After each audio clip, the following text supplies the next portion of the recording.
Gladly. Okay. Hello, Vice- everybody. Can you hear me okay? Yeah. Welcome to the General Plan Subcommittee meeting, February 17th. This is being recorded. Everybody should note that. And they're acquiescing to that recording by participating. Mary, if you'd please, I'll call us to order, and I think we should first do the Pledge of Allegiance. So I'll lead that. People, please join in. I pledge allegiance to the flag of the United States of America and to the republic for which it stands, one nation under God, indivisible, with liberty and justice for all. All right.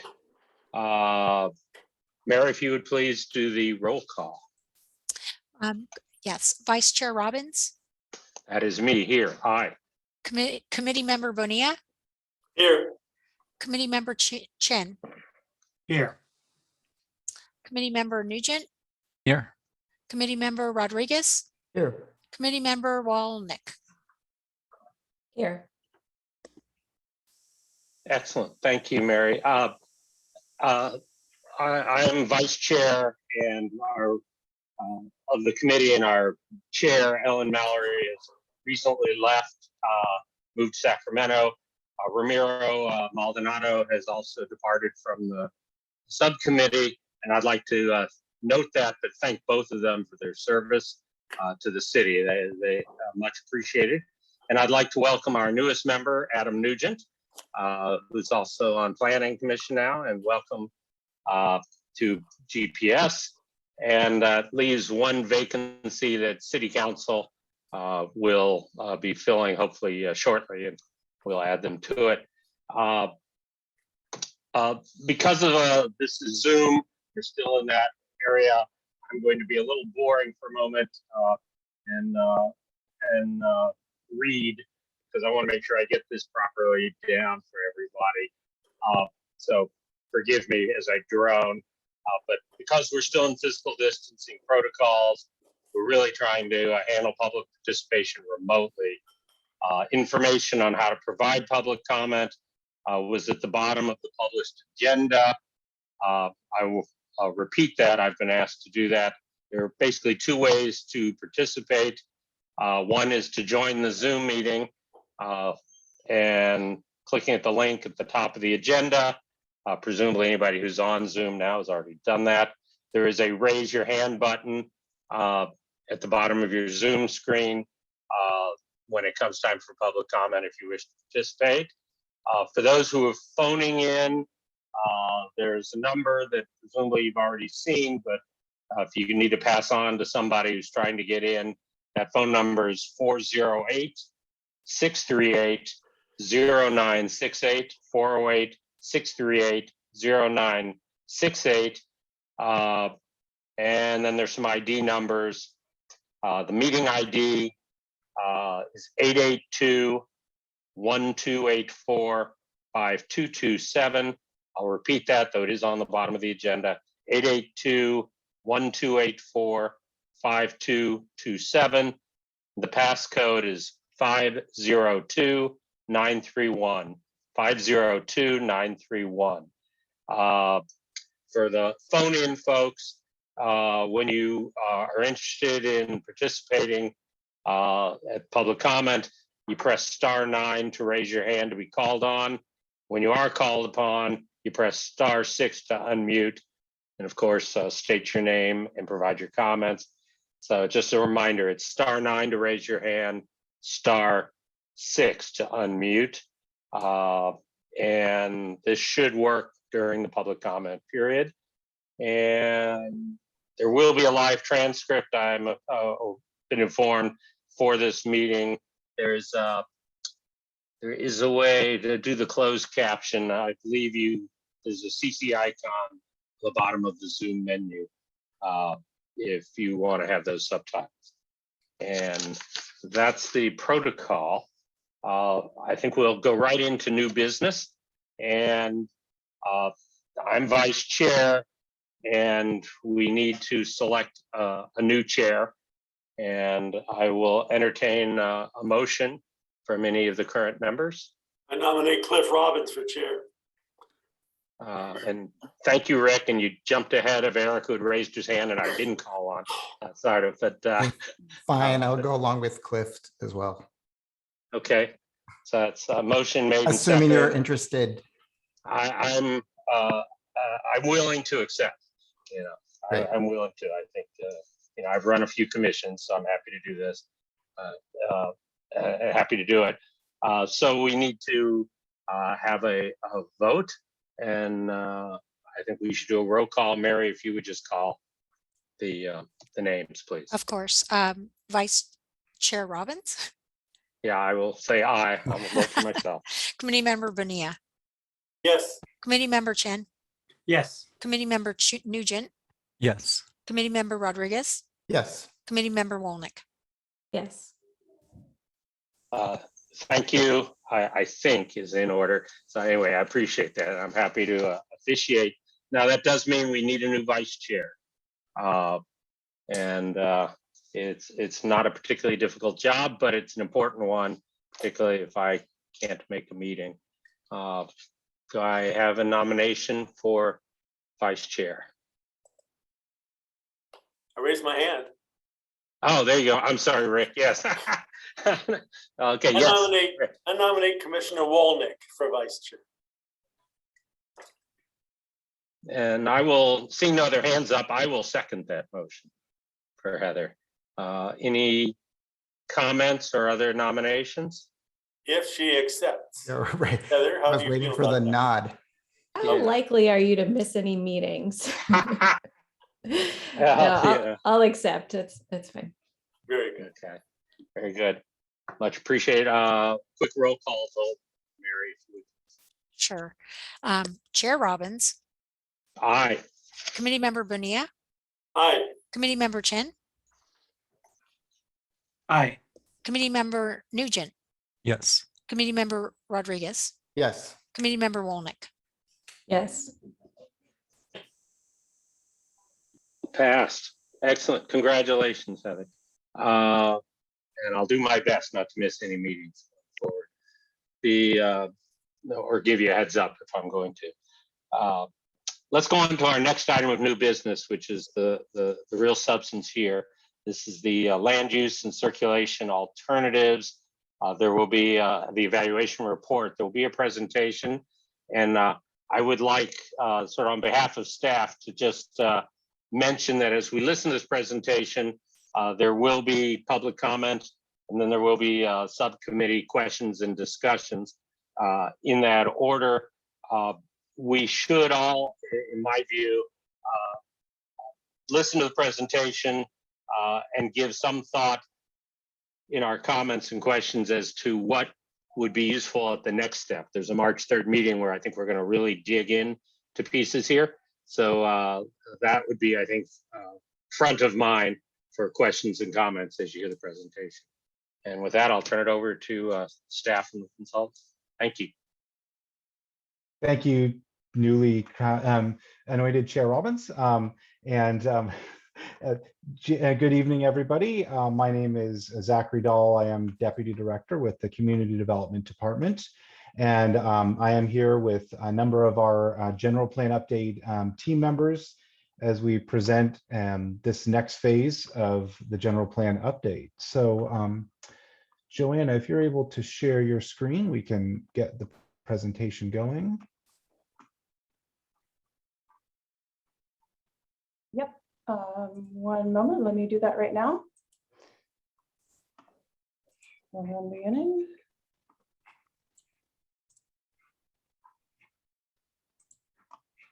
Nope.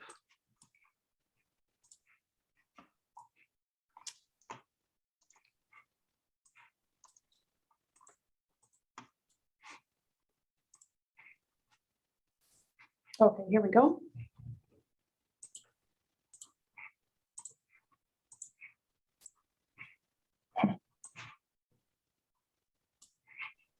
And let me get you back to the beginning, Zach. There you go.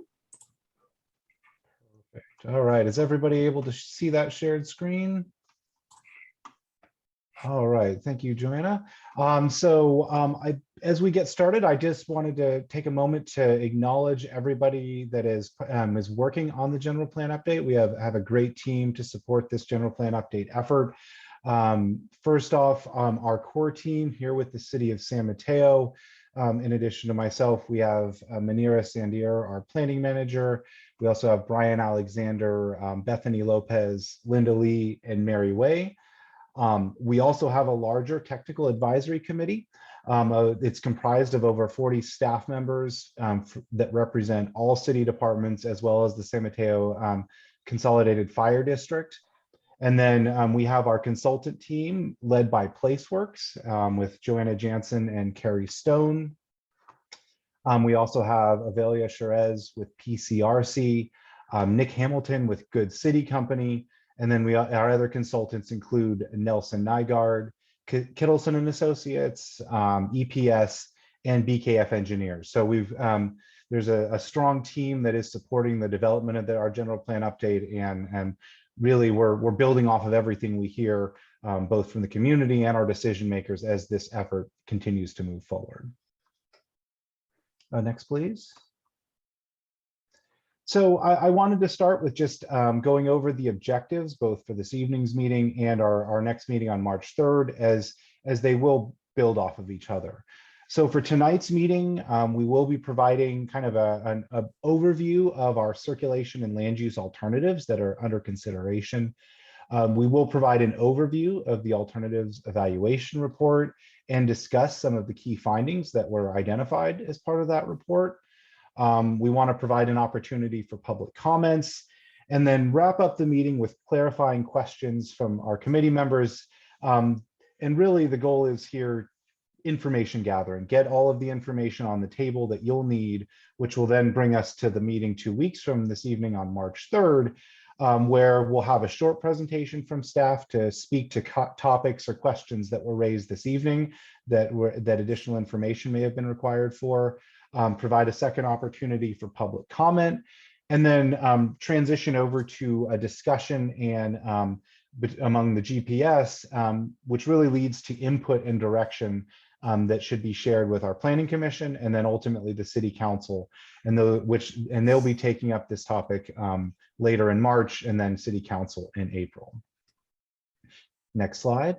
So for tonight's agenda, I wanted to provide an overview of this agenda because I know normally public comment happens near the beginning, but because we have a lengthier presentation, it will take place a little bit later in the meeting. So for any members of the public that are wishing to speak, you'll definitely be provided that opportunity once we've been able to get through the presentation of our topics at hand.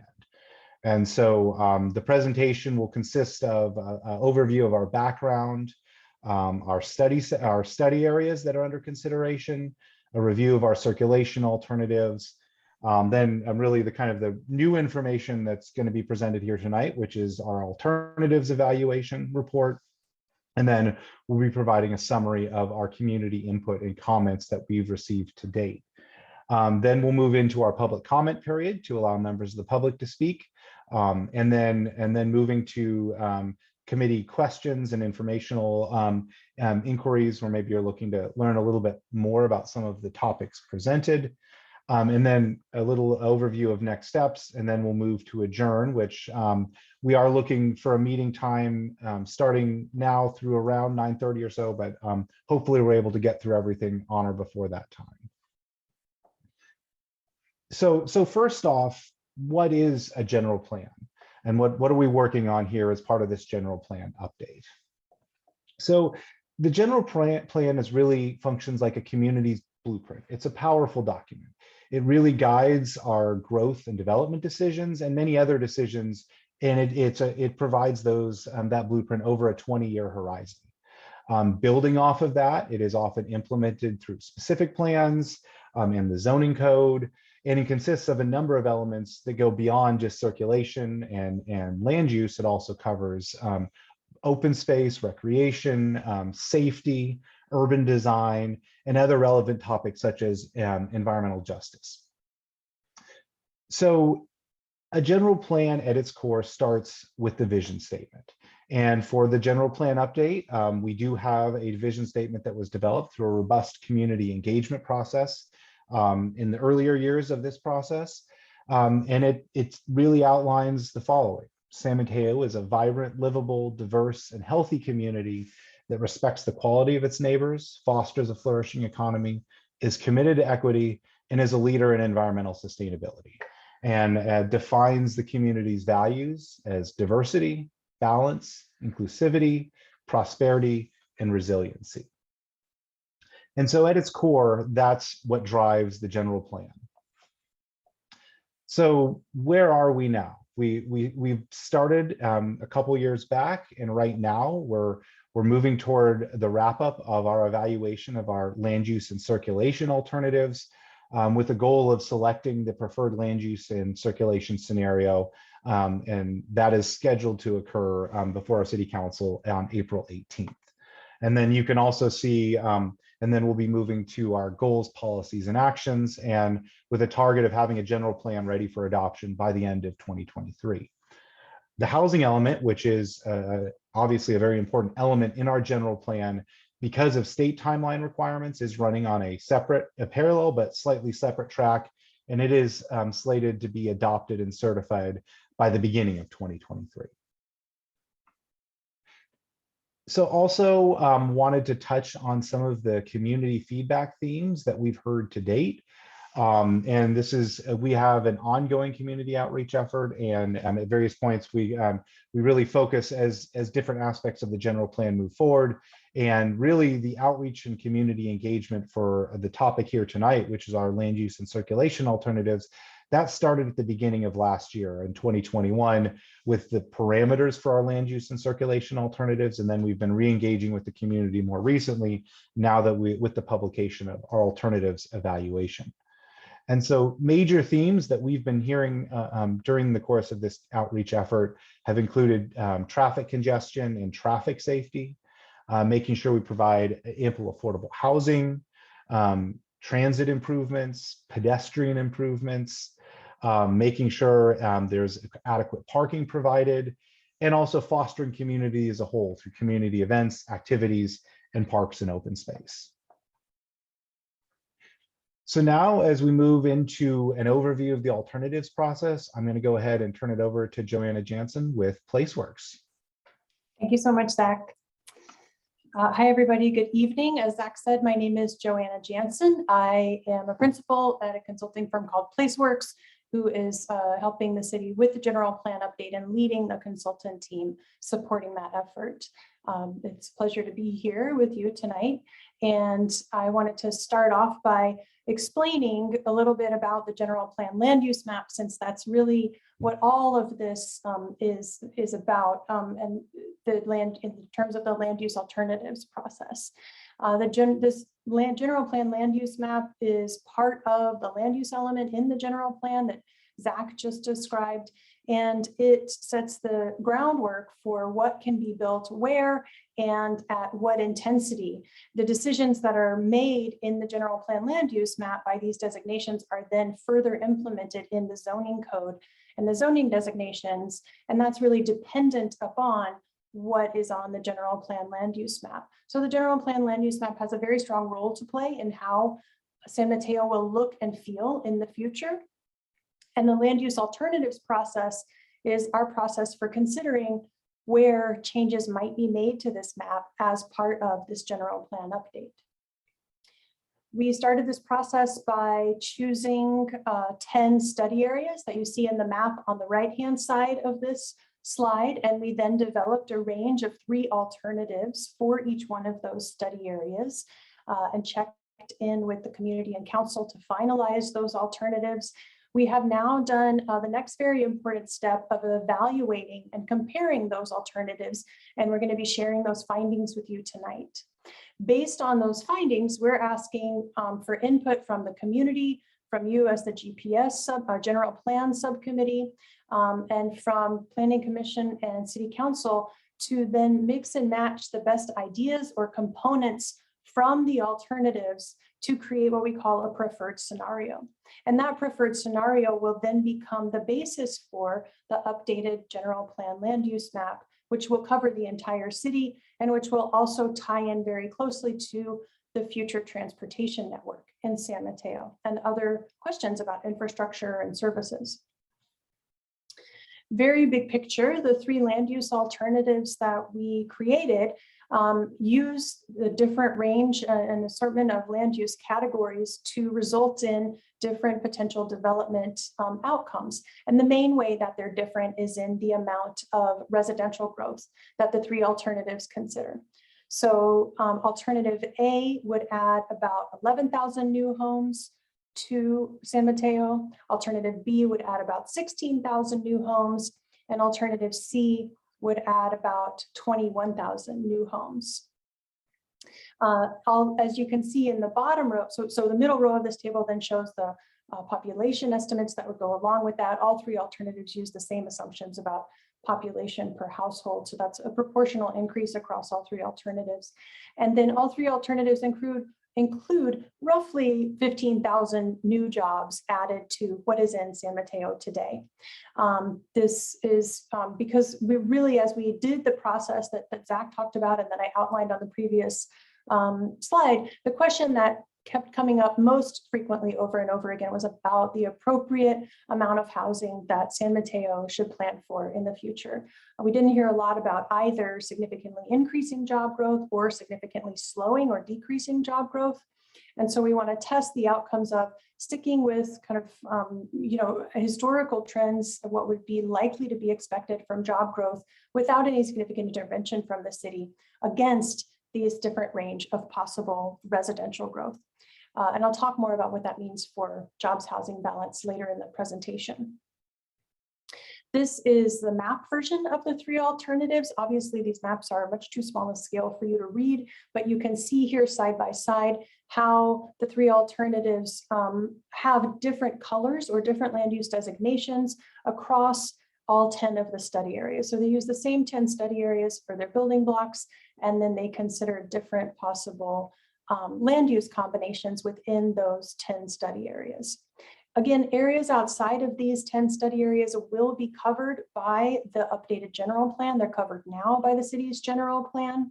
The general plan is a citywide document, but these areas are really the places where we think that change is most likely to occur or to be most different from what the general plan already anticipates today, primarily because these are the areas in San Mateo that are closest to existing transportation infrastructure and other services. And so we think they're likely to have the greatest demand for change over the 20-year horizon of the general plan.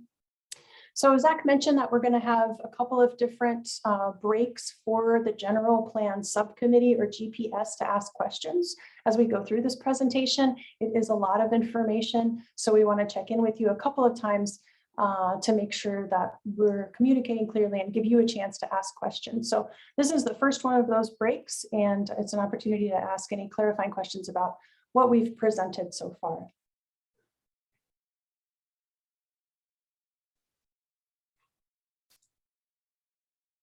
Yeah, let's, actually, I was thinking we'd have questions at the end, but I don't have any problem with this. If members of the committee would like to raise their hand and know that there will be a general question, answer, and discussion period at the end. So try and keep focused on what we've seen today. Any questions on this piece? The intro? I don't see any hands. Okay, great. Joanna? Let's forge ahead. I'm going to stop one more time for questions before the end. So the next part of this presentation goes through the study areas one by one and explains what's in each study area under the 3 alternatives, and just briefly shows you a land use map of the alternatives. So this is a chance to become a little bit more intimately familiar with the pieces of the land use alternatives and prepare you for your discussion on March 3rd. Before I dive into that, I wanted to explain a little bit more about some of the numbers that I'm about to present and how we arrived at them, and also about some of the assumptions that underlie the alternatives evaluation that we're going to be presenting tonight. So the city has a role to play in regulating land use by establishing land use designations through this general plan. Land use designations then set the development capacity for what can happen on a property, like we said a few slides ago. But the city does not typically go out and build projects. So whether or not construction happens on a given site, once the city has designated it for a certain type of use, really depends on a lot of factors that are outside of the city. So it depends on market conditions and the demand for different types of uses. And of course, importantly, it just depends on the property owner and what they choose to do with their property and when. So this is really the city kind of setting the table for the vision that we would like to see happen over the next 20 years. But it does not assume that every single parcel is going to change within these study areas. We know that many of these property owners might be happy with the way their property is right now and will not choose to change over the next 20 years. And we cannot force a property owner to change, and we can't decide for them. So which properties will redevelop and at what intensity is not possible for the city to determine. And so there's some flexibility in these assumptions, some to assume varying amounts of redevelopment based on the type of use that will be called for, based on market conditions fluctuating over time. Even within the designations, we have kind of a low end and a high end of allowed density. So there's really a range of what might happen that can be spread around the study area in different ways, depending on the different alternatives. And of course, how quickly redevelopment will happen will also be affected by the location of the study area or even by the location of the parcel within a study area. So there's many different factors that come into play when we think about how this change might actually happen over time. So let's, with those assumptions in mind, let's start our journey through the study areas. We're starting with study area number 1. And study area number 1 is a long, skinny study area that goes from the north of the city limit to the south city limit. And because it's so long and skinny, we've broken it up into 3 parts so that we can kind of take a closer look at each segment.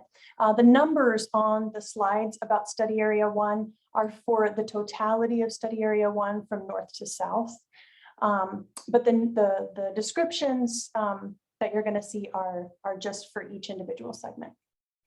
So the northern part, El Camino Real North, goes from the Burlingame city limit along Peninsula Avenue down to Baldwin Avenue, close to downtown. This is the hospital right over here. In in study area number 1, alternative A adds the fewest new homes, but the greatest amount of new jobs. And again, this is for the whole corridor. Alternative B would add the greatest amount of new homes and the fewest new jobs. And alternative C would add the medium amount of both homes and jobs. So this is how that looks on the map for all 3 of these alternatives, predominantly residential medium designations with some residential high closer to downtown. Study area number 1, El Camino Real Central, moving to the south. So this covers both sides of El Camino, south of downtown, picking up from 9th Avenue down to 17th. This is the Safeway here. So there's St. Matthew's and Charles Schwab are in this segment of study area number 1. And most properties under alternative A would be mixed use. Alternative B includes both mixed use medium and residential high. And alternative C is predominantly mixed use. So that's the blue color that you can see here. In all of our maps, the shade of the color represents the intensity and the color represents the category. So all of the blue, for example, is mixed use. The lightest blue is mixed use low. The medium color blue is mixed use medium, and the darkest color of blue is mixed use high. And these are further described on the place types menu that's in your packet and on our strivesanmateo.org website. So then the third segment of a study area number 1 in El Camino Real South. This is the part of El Camino that includes Kelly Moore and Auto Zone, it goes from 36th to 40th.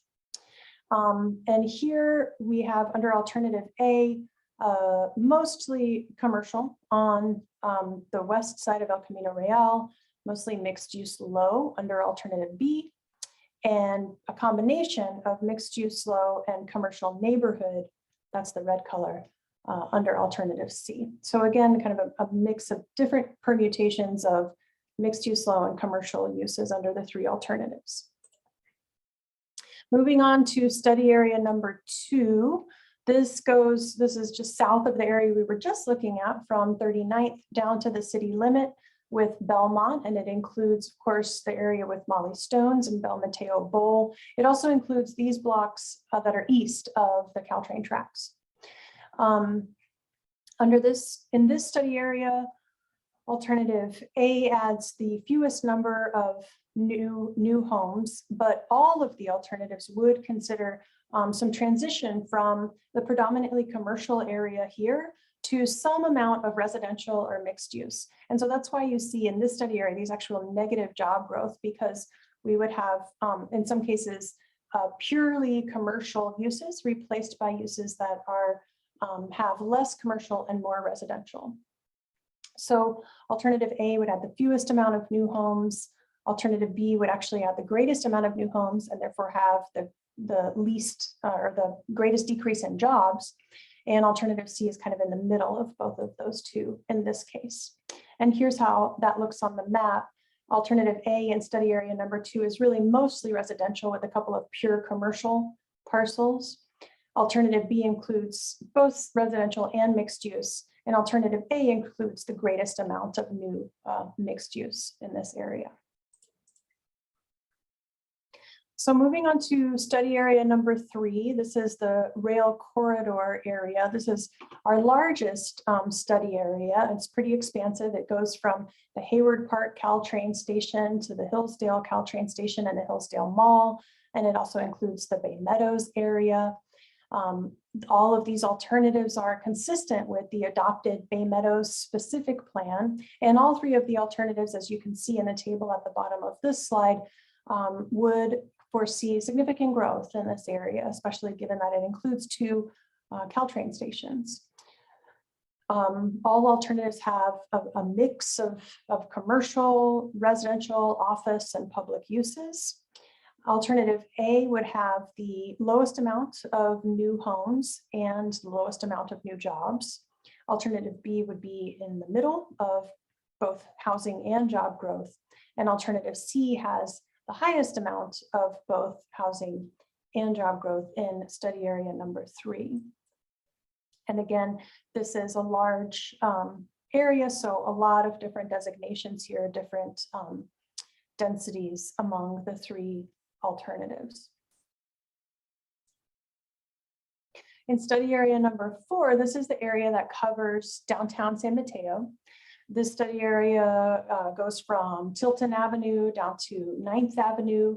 It includes the downtown, the San Mateo Caltrain station. It includes Central Park, although none of the alternatives would change Central Park at all. And this kind of peninsula extending out between 2nd and 5th out to the 101. So these alternatives for this area were really built off of the downtown specific plan process alternatives. Alternative A adds the fewest homes. It adds a medium amount of jobs. Alternative A would make the least change to existing regulations of heights and floor area ratios, or FAR. Alternative B is kind of a middle amount of new housing growth and would add the least jobs. It would keep most allowed heights, but would increase densities, so fitting the same amount of units into a building of the same height, a higher number of units. And then alternative C adds both the most homes and the most jobs, and it would increase heights near transit while lowering heights in transition to residential areas. Here's how that looks on the map. Again, darker uses, darker colors represent a greater intensity of use. So you can really see that here with the greatest intensity, the most dark blue, that's our mixed use high designation in alternative C, some of that, but less of it in alternative B, and the least amount in alternative A. They also differ by office use, with more office intensity along El Camino Real in alternative C as compared to the other two alternatives. Moving on to study area 5, so we're jumping back north again. Study area 5 is goes along the northern border of the city, along Peninsula. It includes the Oak Grove Market, and it follows mostly San Mateo Drive, and then these parcels along Peninsula. In alternative, and then it goes down to Tilton here, so adjoining study area number 4 in the south. Alternative A adds the least amount of new homes, and alternative B adds more homes than alternative A, but not as many as alternative C, which adds the greatest amount of new homes. Alternative B in this case is where we would see the greatest amount of job growth, although this is not expected to be a significant job generating area under any of the 3 alternatives. Here's how they would look. You can see the mostly this orange color is a residential medium designation, with some differences of adding higher density residential close to downtown under alternative C, creating maybe more of a mixed use node at Poplar under alternative B, and preserving some space for office and commercial uses at Poplar, as well as along Peninsula under alternative A. On study area 6 is out at the Campus Drive area. So now we're jumping over to the western part of San Mateo by over by 92. This is the Laurelwood Shopping Center in this part, and then this is existing office development back here along Campus Drive. So in this scenario, you may be aware that there's already some approved residential projects in this study area, and all 3 alternatives reflect those projects, both the designation and the build out. So in alternative A, we would see those new homes added, but most of the rest of the parcels that have offices on them, as well as the shopping center, would be preserved with jobs. So alternative A has a relatively high number of jobs. Alternative B has the highest number of jobs, but also adds more homes. So alternative B would really kind of concentrate remaining jobs on a smaller number of office parcels. And alternative C, really this entire area behind the shopping center would transform into housing with no office uses left. Laurelwood would remain a commercial area, whereas it's going to be a mixed use area, this light blue, under both A and C. So here you can see the greatest amount of residential of office transforming to residential under A, increase that under B, and then entirely residential under C. Study area number 7, it includes the parcels on both sides of Highway 101, kind of between Poplar and Cary Avenue. This is the Fiesta Market over here, if you're familiar with that, and the DMV over here, just to kind of help orient you in this space.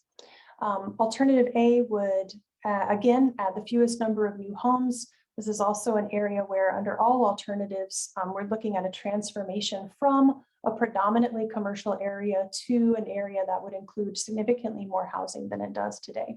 So we would expect to see a net decrease in the amount of jobs as we make space to add new homes. The greatest amount of new homes would be added under alternative C, and medium amount under alternative B, and the least amount under alternative A.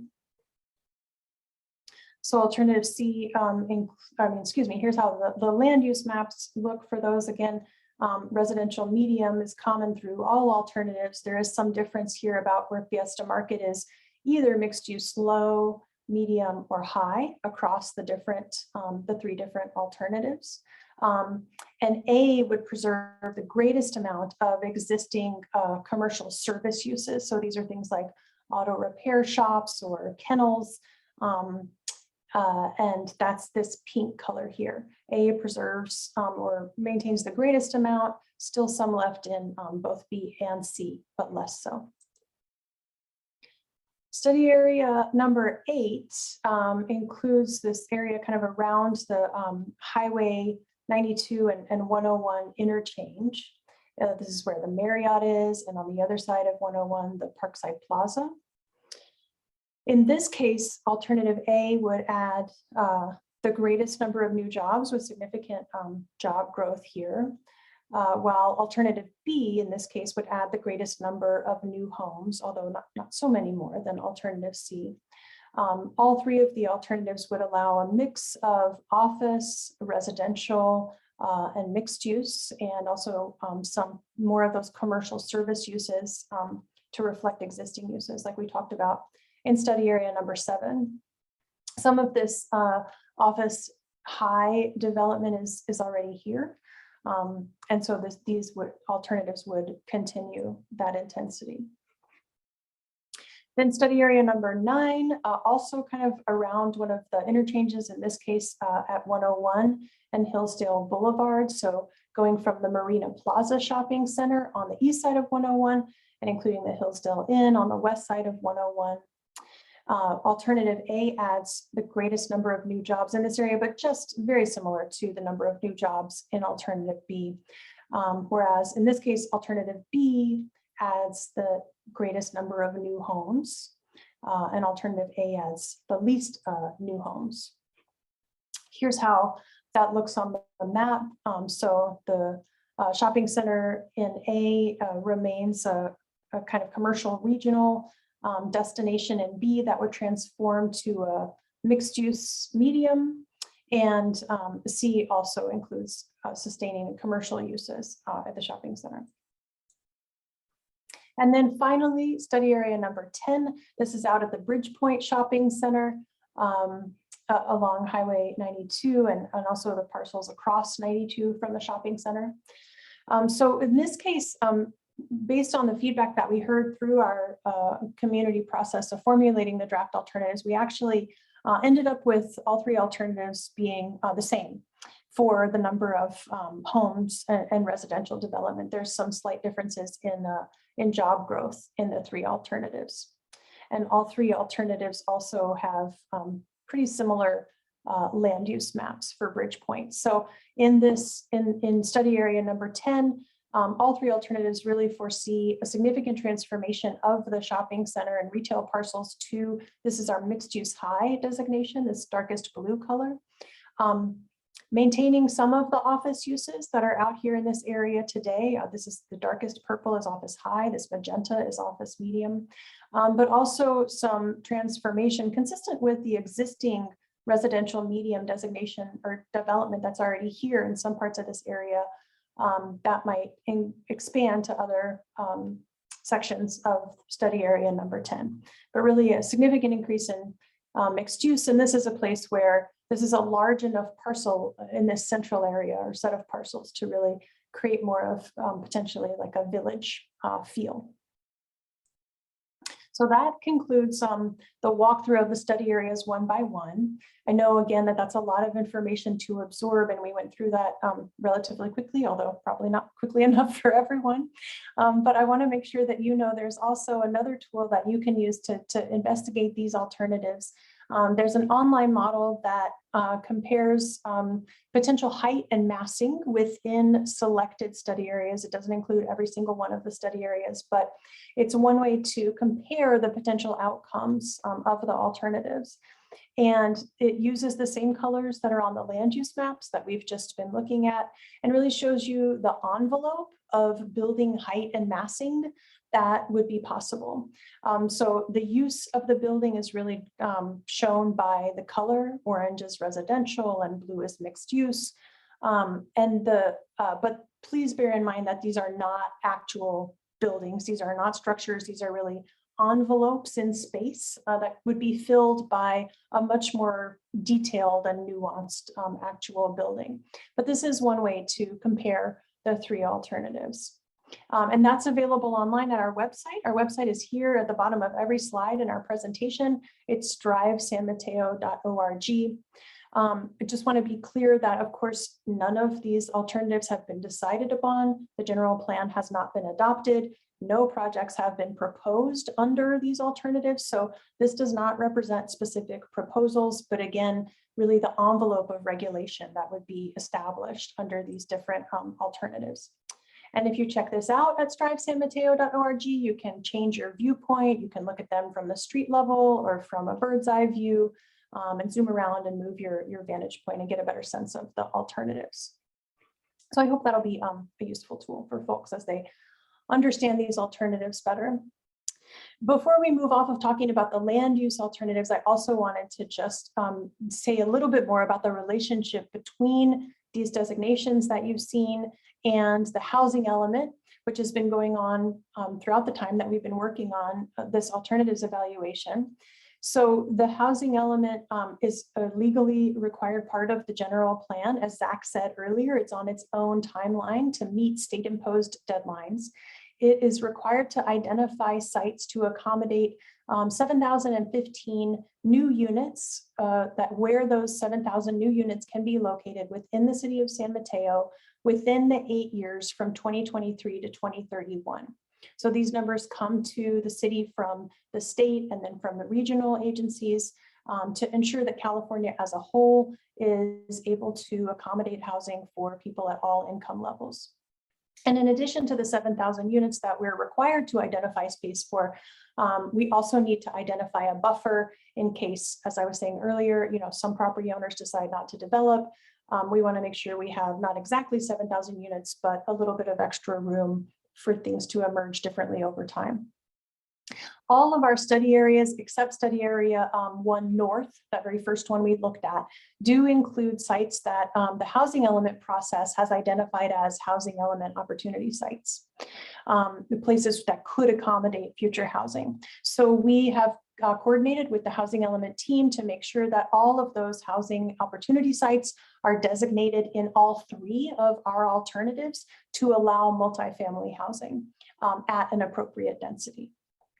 And in addition to the role of identifying places where housing can be built, the housing element also faces a new requirement from the state to demonstrate how the city is affirmatively furthering fair housing. And you might see this abbreviated sometimes as AFFH. It's a new type of analysis that the city is required to do as part of the housing element that includes identifying programs and actions that the city can take to make sure that everybody in San Mateo has access to opportunity and to housing that is affordable. So I've talked a lot about the land use alternatives, but we also have included 3 circulation alternatives in this process. And it's Joanna, excuse me just a second. sure. When are you thinking of having the next question spot? Because I see Commissioner Rodriguez has a hand Great. up. Sure. I'm going to explain the 3 circulation alternatives, and then so I think there's one other little bit after that, and then there's a break for questions. So in about 3 or 4 slides, is that okay, or would you like me to stop right now? Eric, what do you say? Oh, you can go ahead. I just had a question whenever you break. So thank you. Okay, Chair very Robbins. good. Sure. Yeah. Thanks. Please feel free to hop in because I'm focused on this slide, so I can't always see the hands that are raised. So thanks for bringing that to my attention. So we do have 3 circulation alternatives. We want to think about land use and circulation in an integrated way throughout this process. We understand that both are very dependent on each other. The circulation alternatives are not broken down by study areas, so we don't have to go through 10 study areas again. We want to think about the transportation network as a holistic citywide system. So these really are citywide, and I'm going to go through them one by one in just a second. All 3 alternatives assume pedestrian and bicycle improvements that are consistent with adopted city planning documents. And all 3 alternatives include improvements that are currently in place and that the council has directed staff to make permanent, like the B Street pedestrian mall area, for example. And we expect that any one of these 3 alternatives could be tailored to fit the preferred land use scenario. So let's go through them one by one. Circulation alternative A is focused on prioritizing a walkable city. And it does this by identifying new pedestrian corridors, making pedestrian improvements specifically at challenging intersections, implementing traffic calming and safety improvements, especially near highway on-ramps where speeds can increase. And continuing a pedestrian-focused downtown. Circulation alternative B is really where we explore a focus on regional connections, specifically through emphasizing transit improvements as opposed to localized pedestrian improvements that we saw in circulation alternative A. So under B, we would increase and improve transit access to and from major connections in San Mateo by adding new east-west transit connections to the Hillsdale Caltrain station. So you can see that represented by this gold line here. Also prioritizing dedicated high occupancy vehicle and bus lanes and bus rapid transit improvements along El Camino Real. That's this gold line here.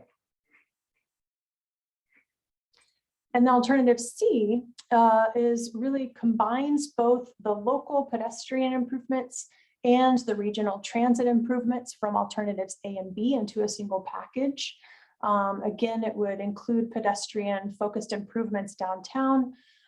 It would explore future transportation technologies that might include on-demand rideshare services or an autonomous shuttle.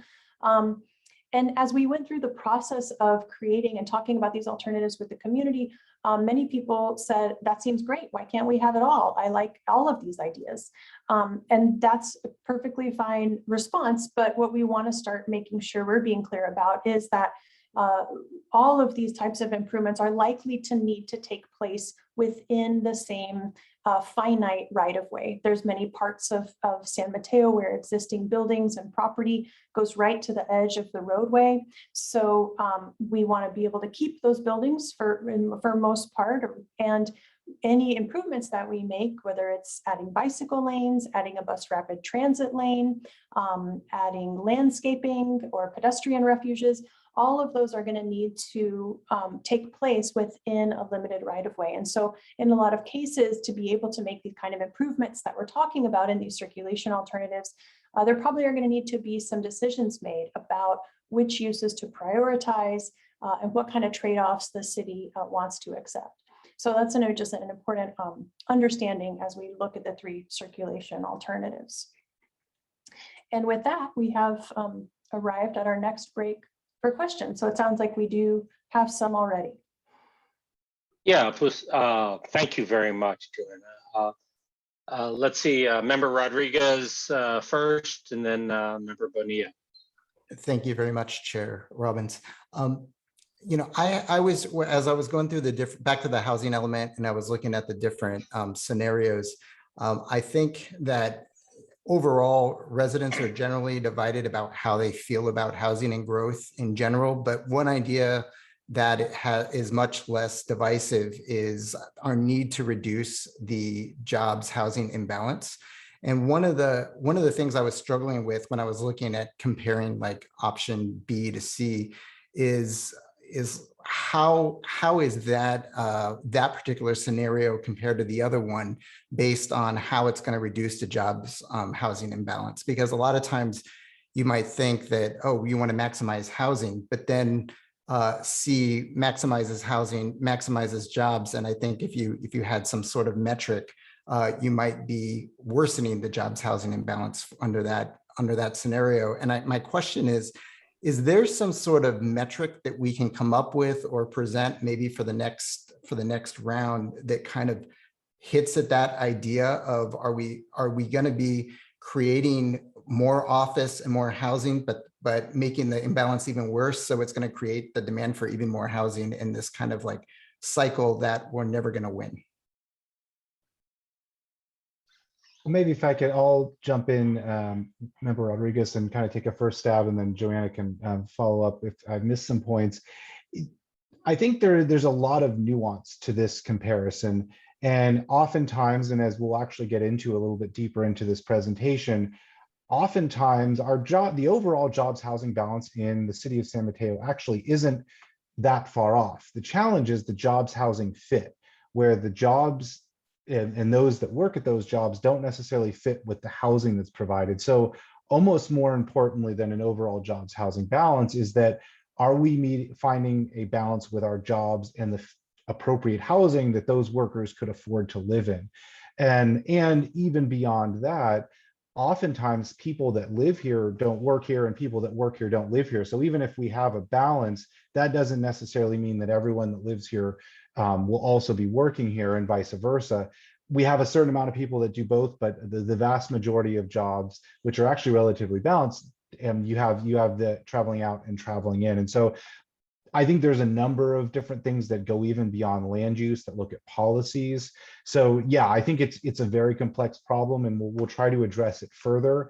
And I think as part of this process, we would definitely welcome the dialogue on how we can start to get at this issue. But I think maybe what you're speaking to might be better addressed through that jobs housing fit, and how well we're aligning the type of housing, that units that are being produced with the type of jobs that people have here in the city. And just a quick comment on that, that would be fine. So then could we have a jobs housing fit metric where maybe it's not as, maybe we can't boil it down to one number, but some way to evaluate these based on, are we going to make the issues even worse by selecting one that may look better because it has overall more housing, but it has more office or maybe the wrong type of housing? I don't know. But anyway, I'd love to hear what PlaceWorks has to say as well. Sure. Well, one thing that I just want to know about this little question break is that I have not shared with you anything about the findings of the evaluation yet. We did look at jobs housing balance in the evaluation because we know that it's important to the community. So I do have a couple of slides on that in the next segment of the presentation, as well as other evaluation topics that we're going to be talking about. So I'm going to be presenting on that when we get through with this round of questions. Okay. And then we'll have another break for questions. So I probably won't answer all of your questions about jobs housing at that time, and you can we can have a little bit more refined discussion in the next round. Thank you. Very good. Member Bonilla? Thank you, Chair Robbins. So I just have a few that are like clarifying questions. First, I think to really clarify, when I'm looking at the maps for study areas 1 and 3, I think I see Burrell Square on both. Is that correct? And if so, maybe we should straighten it out and put it in one area or the other.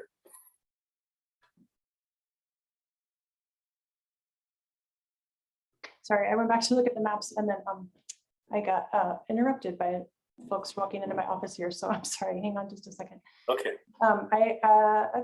Yeah, you think so, Ken? Okay.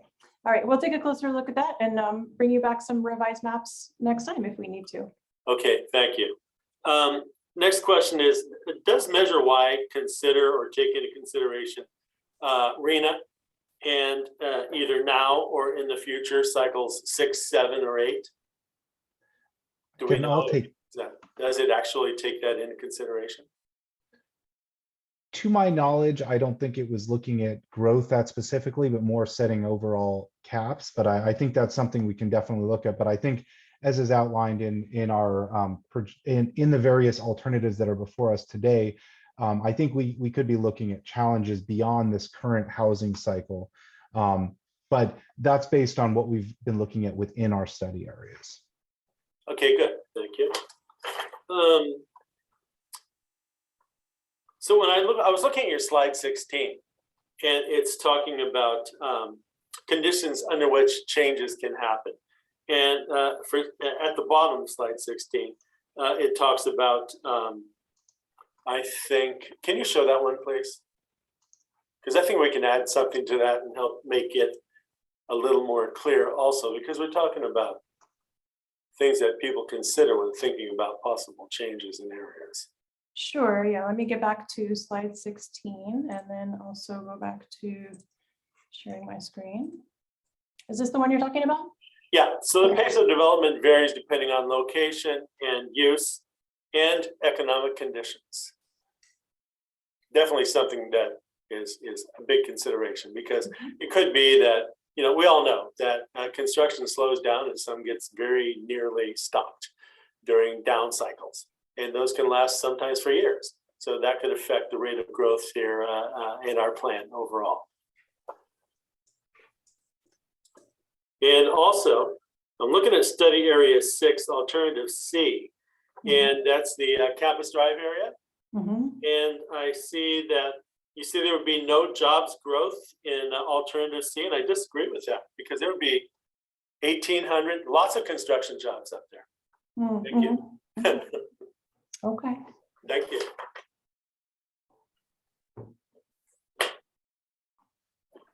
Those are my questions. Thank you. Okay, thank you. I don't know who's next, but I'm just gonna pick member Walnut. You have your hand up. We'll come to you in a moment, Ken. Sure. Okay. I'm not sure if these are the right time for either of these questions, so feel free to punt it to the end. My first question is just a very basic zoning category question. When we're talking about these different development capacities in each parcel, I'm assuming that developers can build less. For example, if we mark it or we zone or we have it on the map as a commercially zoned parcel, if a parcel owner wanted to instead build a park, they could do that. Is that, I'm not sure I understand how that works. So with the land uses, they're the starting place for establishing the range or the type of uses that the city would like to see developed into the future.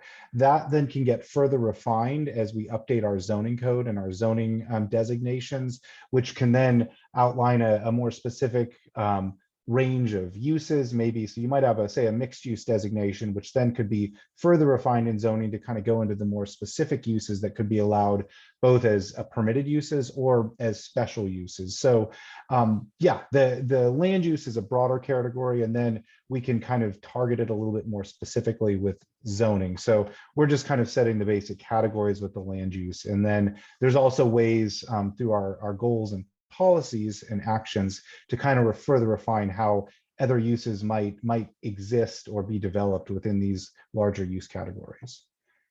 Okay, thank you. And then my other question is, I think it would be really helpful to kind of have an overlay of the circulation plan with the study areas. In my mind, that we've talked about how related it is. Is there a way we can get that somehow, or we can see the parts of the circulation plan with the study area? We could try to do that. I know sometimes it's challenging because when you look at these maps at a citywide scale, it's hard to really kind of parse out the details, but we can definitely try to see how those two could overlay, or maybe circulation within in and adjacent to study areas perhaps might be an easier way to see that. Okay, thank you. That's it for me. Thank you, member Chin. Thank you, Chair Robbins. I just wanted to do a quick correction. Thank you, Joanna from PlaceWorks, for seeing my nodding in the head. Member Bonilla had mentioned about Beauvais Square. It does actually appear that it is split. Beauvais Square, the whole area is split, and north of Beauvais is in one area and south of Beauvais is in another area. So I just wanted to make that correction, since it's not both in, the lots specifically are not both in each area. The Beauvais Square, the development or that commercial business area is split.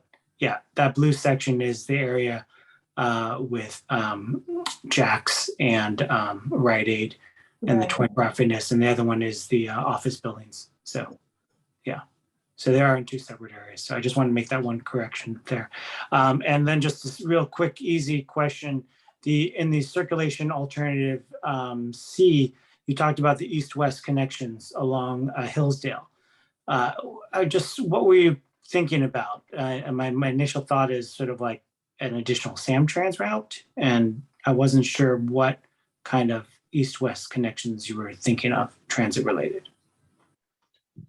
Do you, and I'm not as familiar with this specific element, Joanna, are you able to provide some additional details on that?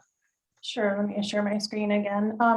And yeah, I think it's actually, this east-west idea is both in alternative B and C. It's kind of in B and C because it's in B, and C really combines both B and A. But I think the difference is that in B, this is focused on transit and maybe some of the modes of transit that are already in place. So this might, in B, it might look more like a new SamTrans route, but it could also be more of an on-demand shuttle. C is also the alternative where we kind of have the opportunity to explore more technological solutions. So maybe this is a new kind of like on-demand rideshare service, similar to what the Cupertino Via shuttle, if anybody is familiar with that. Maybe it's some sort of autonomous vehicle people mover. So it might kind of serve the same route under both B and C, but B would be more of a conventional transit service, and C would be more of a future emerging technology that's maybe just here or might be here sometime in the future of the 20-year general plan. Thank you. All right, thank you. Member Nugent, questions? Yes, thanks. This might be a setup to the next portion of the presentation, but my question comes up as I review the alternatives. There's a lot of mixed use locations throughout the different study areas, and in reading the 120-page alternatives evaluation report, it left a lot of questions for me in the mixed use category with regard to jobs and housing. Will a lot of the jobs housing balance questions be determined by how we regulate on a finer grain the mixed use places, specifically things like the breakdown of retail, housing, and office? Where does that kind of get fleshed out? I'm curious. Yes, you are correct about that. That's the mixed use is the starting point, and I think actually the council was earlier discussing this topic, and staff is moving forward at looking at, say, setting a minimum residential density for a mixed use project. So I think, to your point, that would be something that's probably fleshed out or further refined as goals, policies, and actions to support the land use element. So yeah, it starts with the densities that might go into that mixed use category, but then there would be supporting goals and policies to kind of get more specific about how that could break down.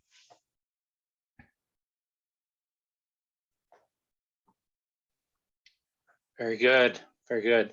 Back to Joanna then. All right, thank you very much. So we've walked you through the background of the process and what the alternatives are. And now we're going to explain a little bit about what we found in the alternatives evaluation. As committee member Nugent just mentioned, it's a lengthy report. It's over 100 pages.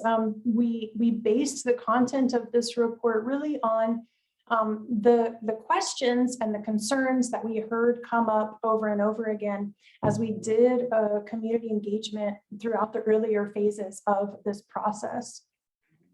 So these are the topics here on this slide that the evaluation covers. Everything from urban design and traffic to community services and infrastructure, as well as fiscal and market conditions. So, we do sometimes in these kind of processes have people who want us to score alternatives or rank alternatives, and that's a very understandable impulse, but it's not so easily done because something that might be a pro to one person might be a con to other people. So, for example, as I said earlier, one thing we've heard consistently throughout this process is a range of viewpoints on the amount of housing. So One of the things that we looked at in the alternatives evaluation was the ability to meet the future regional housing needs allocation, or RHNA. For some people, that's a very important priority, and for other people, it's really not. So the alternatives evaluation presents the information that we found when we did this analysis, but really relies on each person as a reader to make your own decisions about what's important to you, how important it is versus other priorities and concerns, and draw your own conclusions about an appropriate preferred scenario for San Mateo. So with that said, let's explore some of the comparisons among the evaluations. In some of the topics that we looked at, we found that for various reasons, the differences in outcomes among the three alternatives was really not significant. So they might all kind of have different rationales, but for water supply, which I'm going to talk more about, the wastewater system, the stormwater system, sea level rise, flooding, wildfire risk, parkland shortage, collision reduction, and potential to capture community benefits. There are sections in the alternatives evaluation about each one of those topics, but ultimately the outcomes among the three alternatives are not significantly different. So if one of these topics is of crucial importance to you, you may not find as much a basis for choosing among the alternatives because they all kind of ultimately have the same outcomes. But let's talk about some of the places where they are different. So for land use alternative A, this would have across the board, as you saw earlier, the least amount of residential growth and lower densities and heights.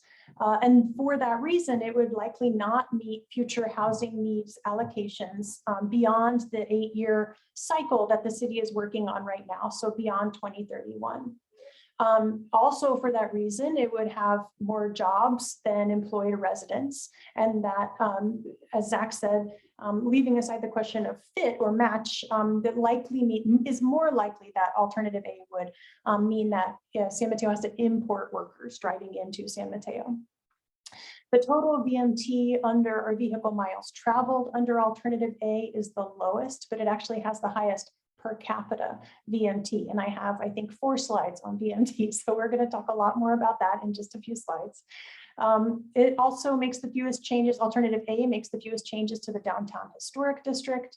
And it would require the least change to add new police, fire, schools, parks, and library services to serve new residents and workers. Because of developing the least amount of residential units, it would also alternative A would also develop the fewest new affordable housing units. And this is really based on a direct connection to the city's existing inclusionary housing ordinance, which requires 15% of new residential projects to be affordable units. So when you build fewer units overall, the inclusionary ordinance also results in fewer affordable units. Alternative A has the lowest revenues of any of the 3 alternatives, but it also has the lowest cost. So it shows the greatest likelihood of an annual net fiscal surplus for the city.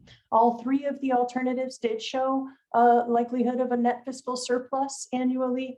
Under alternative A, that would be the highest. Alternative B has overall the medium amount of residential growth, and it would tend to spread densities and heights more evenly across the study areas. It could meet some of the future housing allocations beyond 2031, but there's not as much of a buffer. But let me just be really clear here that we don't know what the future housing allocations will be. We only know what our housing allocation is for the cycle that we're in right now. That's called the 6th cycle. Within the lifetime of this general plan, the city is also going to need to prepare housing elements for the 7th cycle and begin work on and adopt the housing element, I think, for the 8th cycle. So we did look ahead, but we don't have any really good way of predicting what those future RHNA numbers will be, those housing allocation numbers. Those numbers went up significantly between the 5th and 6th cycle. So we based our expectations on the 6th cycle, but it's really our best guess. So The land use alternative B also includes a lot of medium densities. When we were looking at those land use maps, you saw that medium shade of orange, that medium shade of blue. Those medium densities are really in line with where the market is at today. And those are some of the most feasible land use types that our economists looked at as part of this evaluation. And they're the most widespread under alternative B, going back to that kind of mid-range heights and densities spread across all the study areas. Alternative B has a relative balance between the amount of housing and the amount of the amount of employed residents and the amount of jobs. It has more total VMT than alternative A, but a higher VMT per capita than alternative C. Alternative B would actually have some of the greatest change in the downtown historic district. And other changes are kind of consistent with its mid-range of residential growth. Mid-range changes to public services, medium, the middle of the range of providing new affordable housing units, and the medium of the range of an annual net fiscal surplus. And then alternative C has the highest amount of residential growth, as you saw back earlier in the presentation. It has the highest densities and heights among any of the three alternatives, and those are really concentrated around the Caltrain stations. And then in many cases, it actually has lower heights than alternative B as we get to some of the farther out study areas. Because of providing the greatest amount of housing, alternative C is the most likely to meet future housing allocations beyond 2031. It would also have the highest total vehicle miles traveled, or VMT, but the lowest per capita VMT. Alternative C, like B, has a relative balance between jobs and employed residents. But because of having the most residential growth, it would also require the greatest change in order to provide services like police, fire, schools, and parks to those new residents. It would provide the greatest number of affordable housing units because of the inclusionary ordinance that I talked about earlier. Similarly, it would be expected to have the highest revenues, but it also has the highest costs. So it has the lowest projected fiscal surplus of any of the three alternatives. We talked about feasibility of medium density development under alternative B.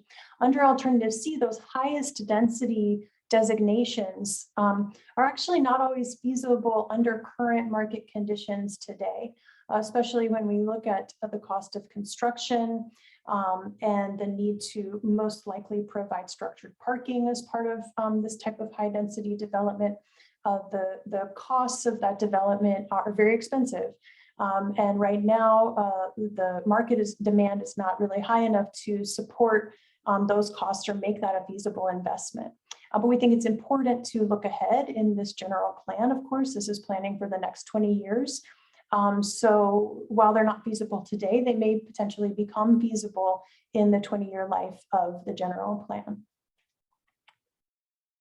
So with that kind of big picture comparison of some of the three alternatives, there's a couple of specific topics that came up in our public workshops and other forums that we consistently got questions on and that we know people are concerned about. So in the next few slides, I wanted to take a deeper dive into a few of those topics. And the first one is water supply. So we did look at projected water demand and currently available water supply for all three of the alternatives. Water in San Mateo is provided by a separate agency from the city. It's called Cal Water, and they're responsible for preparing an urban water management plan, or UWMP. And that shows that based on the supplies that Cal Water has identified and has access to right now, there's not currently adequate supply for the projected demand under any of these three alternatives. That's actually a pretty normal finding for Cal Water. So the way Cal Water works is by looking at the plans for each of the jurisdictions that's within their service area. They service other jurisdictions on the peninsula, not only San Mateo. And they check in on with those jurisdictions to see what they're planning. And then they calibrate their water supply that they go out and buy and obtain based on existing and projected demand. So we would expect that the next time they update their urban water management plan, it will reflect the updated general plan rather than the current general plan.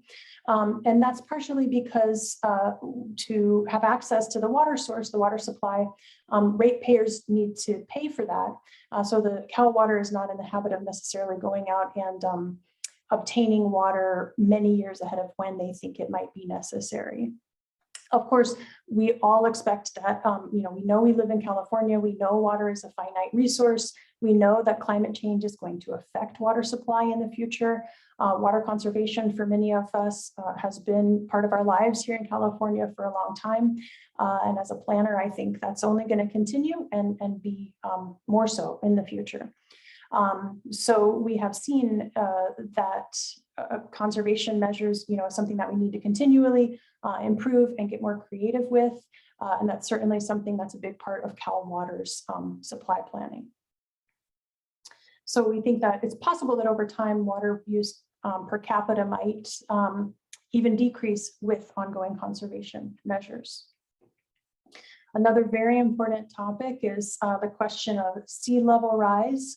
San Mateo, as you know, is along the bay shore and is expected to be vulnerable to sea level rise within the next 100 years and also within the 20-year life of this general plan. So there's many different projections and scenarios out there, but we looked at a scenario of potentially 22 inches of sea level rise by 2050, so not very long after the 20-year horizon of this general plan, and potentially up to 82 inches by 2100. And the map here that you see on the right kind of overlays different scenarios, different timeframes, and also different flood scenarios. This is the map and its legend are in the evaluation. So you can see here that sea level rise would be expected to affect several of our study areas, 7, 3, a lot of 3, all of 8, all of 9, all of 10, a little bit of 4 here at the western end, a little bit of 2. So many parts of San Mateo. And to address this problem, of course, it's not something that the city can do alone. It's going to require ongoing collaboration with federal, state, and regional agencies. The city has, however, already begun to work on this topic. The city is constructing the North Shoreview Levee and Pump Station Improvement Project right now to provide flood protection for the North Shoreview neighborhoods. In addition, the design of the city's wastewater treatment plant upgrade and expansion that's underway right now did take sea level rise into account and elevated the floor level of the key parts of the wastewater treatment plant in response to that. So switching gears then, we've already had some questions tonight about jobs housing balance. So I wanted to talk about that a little bit more. This slide shows you where people live and work based on 2018 data, as you can see here on this slide. So this is pre-pandemic, but the pattern at that time was really that about the same number of people come into San Mateo to work, about 48,000, as the people who leave San Mateo to go work elsewhere, about 49,000. And there's about 7,000 people who are fortunate enough to both live and work in San Mateo. But for the majority of work days, you see a pretty significant both inflow into San Mateo from elsewhere and outflow of San Mateo residents going to jobs in other cities. So one metric that we have for looking at that is jobs housing balance. And in this evaluation, we looked at the numerical comparison of the number of jobs under a given alternative to the number of employed residents. So the number of employed residents is based on the same proportion of employed residents that you have today applied to the future population of each alternative. And here you can see the ratios that comes out to. So the number over 1 means that there's a bit more jobs than employed residents, and a number less than 1 means that there's a bit fewer jobs than employed residents. So a number anywhere around 1 indicates, again, as Zach said, kind of a numerical balance. It's important to understand that this doesn't necessarily is not sensitive to how or whether these jobs match the skills or education or desires of employed residents in San Mateo. It's really just about the raw numbers. But when we see this number get really out of whack, I have worked in other communities in the Bay Area where there were 3 jobs for every employed resident. And regardless of what that match is like, that means that you've got a lot of people driving into that community every day. That causes traffic congestion. That traffic congestion results in air pollution and noise and greenhouse gas emissions. So that's why you hear so much talk about something like jobs housing balance or jobs housing match as part of a general plan update. But here's just the numbers for where that looks like among the 3 alternatives. Again, today it's not too far over 1, a slight increase of jobs over housing. And again, these are pre-pandemic numbers. Alternative A would have more jobs than employed residents. Alternative B would come the closest, alternative B and C would both be close to 1, B being a little bit higher than 1, and C being a little bit higher than 1. So a little bit more jobs heavy and a little bit more jobs light under alternative C. Those were some of the topics that are really mostly driven by the land use alternatives. I wanted to touch on some of our conclusions about the evaluation of the circulation alternatives as well. Circulation alternatives, we looked at the alternatives, we looked at circulation alternative compared with the land use alternatives, and all of them seem to have the greatest benefit in terms of especially shifting people to other modes, meaning other choices other than driving in a car, when paired with land use alternative C, which again concentrates both housing and job growth around transit. So when we put together both circulation alternative C and land use alternative C, that showed the highest benefit of shifting people out of cars towards other, what I'm going to call modes, which includes walking, biking, or taking transit. And that has a direct result on what we call VMT, or vehicle miles traveled. So vehicle miles traveled is the total miles driven every day that start or end in San Mateo. So that includes any trip. It might be taking your kid to school. It might be going to the gym. It might be going to work, and then going to the grocery store, and then stopping by your friend's house, and then coming back home. All of those social trips, shopping trips, those are included in VMT, as are truck trips, goods movement and deliveries. So this captures people who either leave San Mateo or people who come to San Mateo for any of those reasons. VMT, vehicle miles traveled, does not count pass-through trips that do not begin or end in San Mateo, because when we look at VMT, we kind of want to figure out what the city is in a way responsible for, or what the city can really influence. And so that's why we focus on trips that either begin or end at San Mateo, and think about who's coming here and why, who's leaving and why, what can we do to influence that.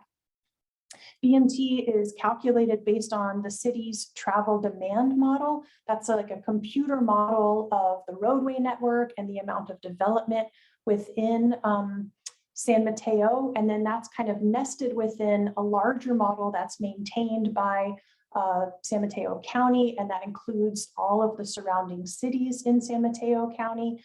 And then that in turn is nested within a larger model that's maintained by the Bay Area Metropolitan Transportation Commission, and includes not only the 9-county Bay Area, but also Santa Cruz County, San Joaquin County, San Benito County, where Hollister is, and San Joaquin County. Did I say that? Monterey County, I think I did say that one. So this is not only a regional model, but even looks outside of the Bay Area, because we know people are driving in from that far away to come and work here in the jobs-rich Bay Area.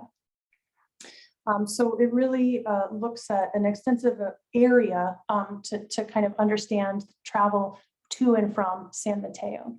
And thinking about VMT, or vehicle miles traveled, is important because it's one way that we can look at and think about different modes. We do think about cars and the miles they're biking, they're traveling, but then this also helps us think about when people choose not to drive by taking transit or riding a bike, for example. VMT is required by the state of California as a metric to really look at transportation and travel from a regional perspective and not get focused only on individual intersections within a jurisdiction or within, my neighborhood. VMT is really, the state requires that because VMT is the direct contributor to greenhouse gas emissions and pollutant emissions, and it is a state priority to reduce those emissions. And that's why VMT is the required metric by California that we're going to have to be evaluating in the environmental impact report on the general plan when we look at the transportation impacts of the general plan. So what are the numbers here that we came up with? This slide shows the vehicle miles traveled under 2019 conditions, and then as compared to alternative A, alternative B, and alternative C. And it shows both the total VMT as well as the VMT per capita or per person. So although land use alternative A, as you can see on this slide, would have the lowest total VMT, all of the alternatives increase total VMT above what the city experiences today, but they also lower the VMT per capita above what's the existing conditions. So again, land use alternative A has a lower density land use pattern, fewer housing units near transit. That's why we would expect to see the highest VMT per capita under alternative A. And similarly, alternative C's focus on development, increasing development closest to transit and intensifying that. We think that's probably the reason for the lowest VMT per capita, although the total amount of development under alternative C results in the greatest amount of VMT. So VMT really, as I said, looks at things from a regional perspective, but we understand that it's very important to also look at things on the local level, think about how San Mateo's roadways are functioning. One metric to do that is by looking at average speeds. This slide shows 20 average speeds both in 2019 and in 2040 under each one of the three alternatives. So the average speed is an indicator of how the road network is going to respond when we look at different land use densities. And it also it incorporates what we expect to happen as people choose other modes besides driving. We looked at the total daily speeds as well as the morning and evening peak hours. And this is, again, a system-wide average for all of the roadways that are in the travel model. And that includes the freeways because those are in the travel model too. So as you can see on this table, the numbers are based on a pre-COVID baseline, like I've been saying. Unlike VMT, the average daily speeds does look at all the trips in San Mateo. So I said VMT only looks at those trips that start or end in San Mateo. Average speeds is about everyone who's on the road, regardless of where they started or where they're going to end up. If they're on the road in San Mateo, they're affecting traffic and they're captured in this average speeds table. So it does include the baseline building from pre-COVID commute levels and congestion levels. And it also, really importantly, I want you to understand, includes all of the regional growth in that model that I talked about earlier. So this is definitely including the growth under the three alternatives, but all three alternatives are also happening in an environment where there is regional growth outside of San Mateo. So just as a comparison, Plan Bay Area, which is a 9-county, the Bay Area model, that forecasts over 1.3 million new homes and over 1.4 million new jobs in the 9-county Bay Area by 2050. So thinking about that trajectory, the amount of growth that would be on the ground in 2040 is all going to be contributing to the traffic that flows to and through San Mateo in 2040. And that's part of the traffic that you see reflected here in this slide. So when we consider that both regional and local growth, the average daily and peak hour speeds do decrease pretty significantly from 2019 to 2040 for all three of these land use alternatives. And average speeds, again, taken citywide average, would be significantly lower, especially during the AM and PM peak hours. So turning our attention away from cars for a second, let's look at pedestrians and transit and bikes. We did look at the pedestrian network. Again, all three of these alternatives include adopted city bicycle and pedestrian plans and projects like the B Street pedestrian mall. Circulation alternative B has the fewest pedestrian improvements. Circulation alternative C has the highest pedestrian benefit, coming from its focus on traffic calming downtown and public realm improvements for both pedestrians and likely for transit as well, which would probably have some co-benefits for pedestrians. And then for when we looked at bicycles and transit, we saw that circulation alternatives A and C had the greatest benefit for bicycles and the most mode shift to bicycles, especially because of the public realm improvements along El Camino Real. Circulation alternatives B and C, as it would be expected, had the most transit benefits. B is really transit focused, as we talked about, and increases transit coverage east and west, which is kind of a gap right now, as well as north and south along El Camino Real. So just quickly here before I wrap up, I wanted to also share with you what we've heard so far from community input on the preferred scenario. We have had two public workshops back in January where I shared a much more concise version of this presentation about the alternatives and about the evaluation findings. We also have an online survey that's live right now on strivesanmateo.org.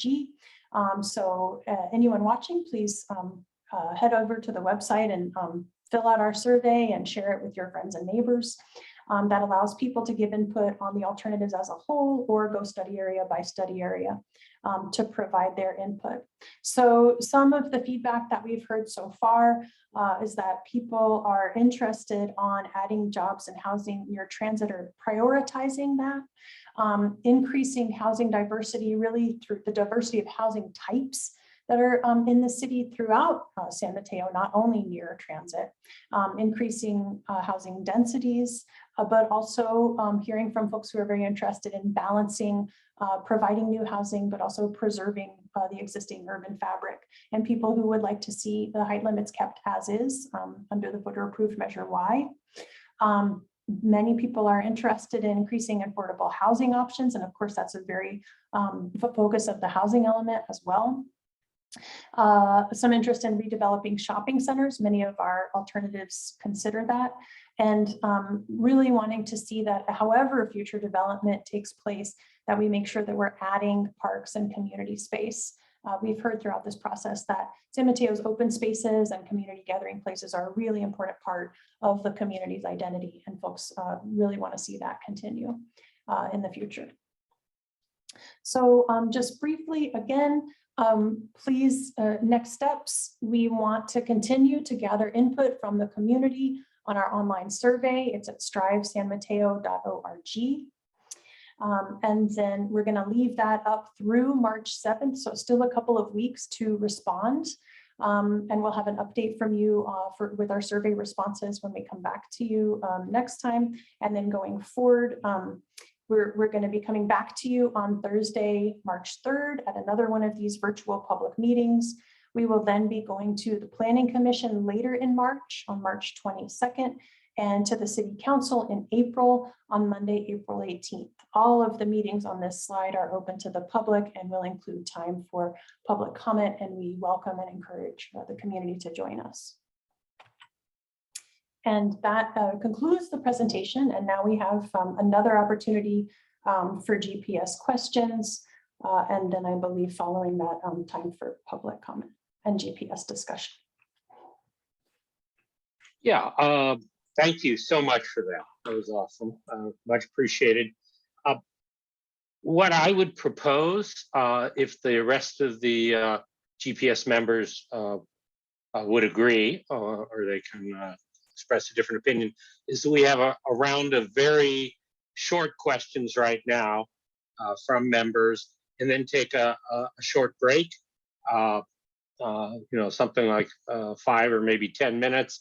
So people could take a little break, and then we'll come back and have public comments and the more overarching questions and discussion. Is that amenable, folks? Great. See enough nods. That's great. So let's, if there are any brief questions now, knowing that you'll get to come back and bite at the apple a little bit later. Anything right now from anyone? Hands up. Seeing none, I would like to have a 10-minute break. That's good. I think it is 7:40 by my time. It's 7:50. Everybody should be back, or I will be back and we'll reconvene. Everybody can obviously just stay on board and mute themselves or stop their video. All right, very good. Thank you.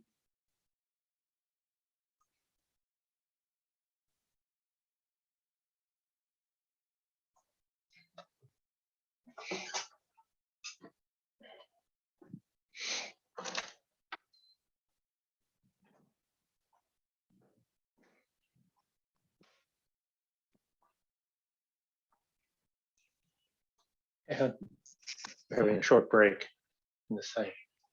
A what, honey?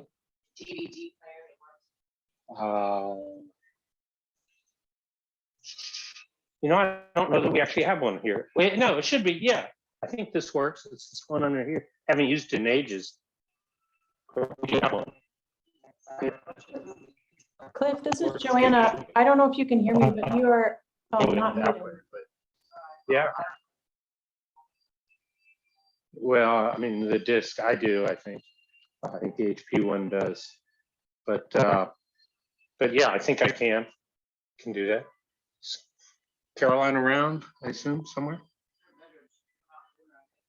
Oh. All right.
This wouldn't happen. I think we should start our meeting again in 1 minute. Looks like give a moment for people to get back.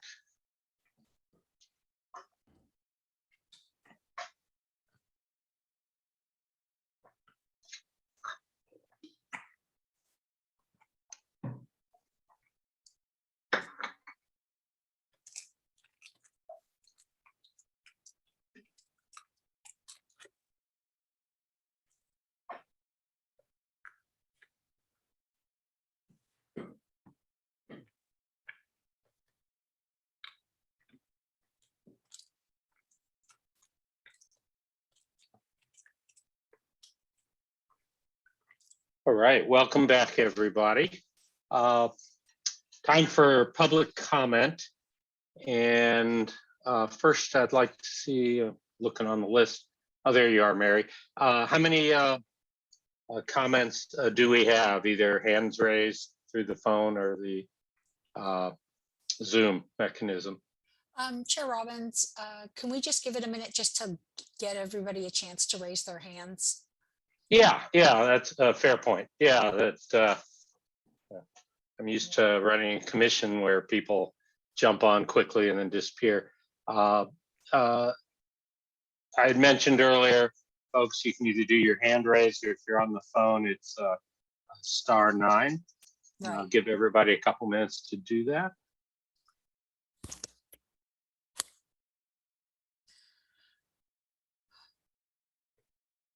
Chair Robbins, it looks right now we have 2, 4, 6, 7 people with their hands raised. Okay.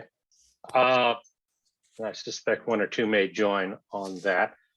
What I would propose, besides sort of the generic, ask folks to try and be as concise as possible.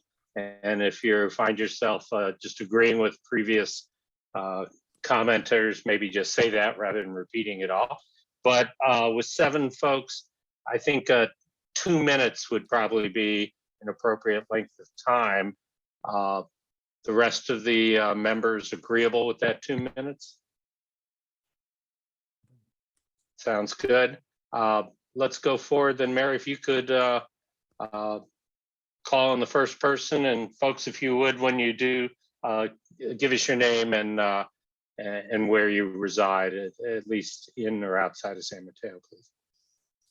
Okay, our first speaker is Bradley Karavesk. Bradley, you can go ahead and unmute yourself. Good evening. My name is Bradley Karvasik. I'm the VP of Development at Public Storage Business Parks. We are the owner of Bayshore Corporate Commons, which is located at 1720 South Amplet. It's right next to the San Mateo Marriott in study area number 8.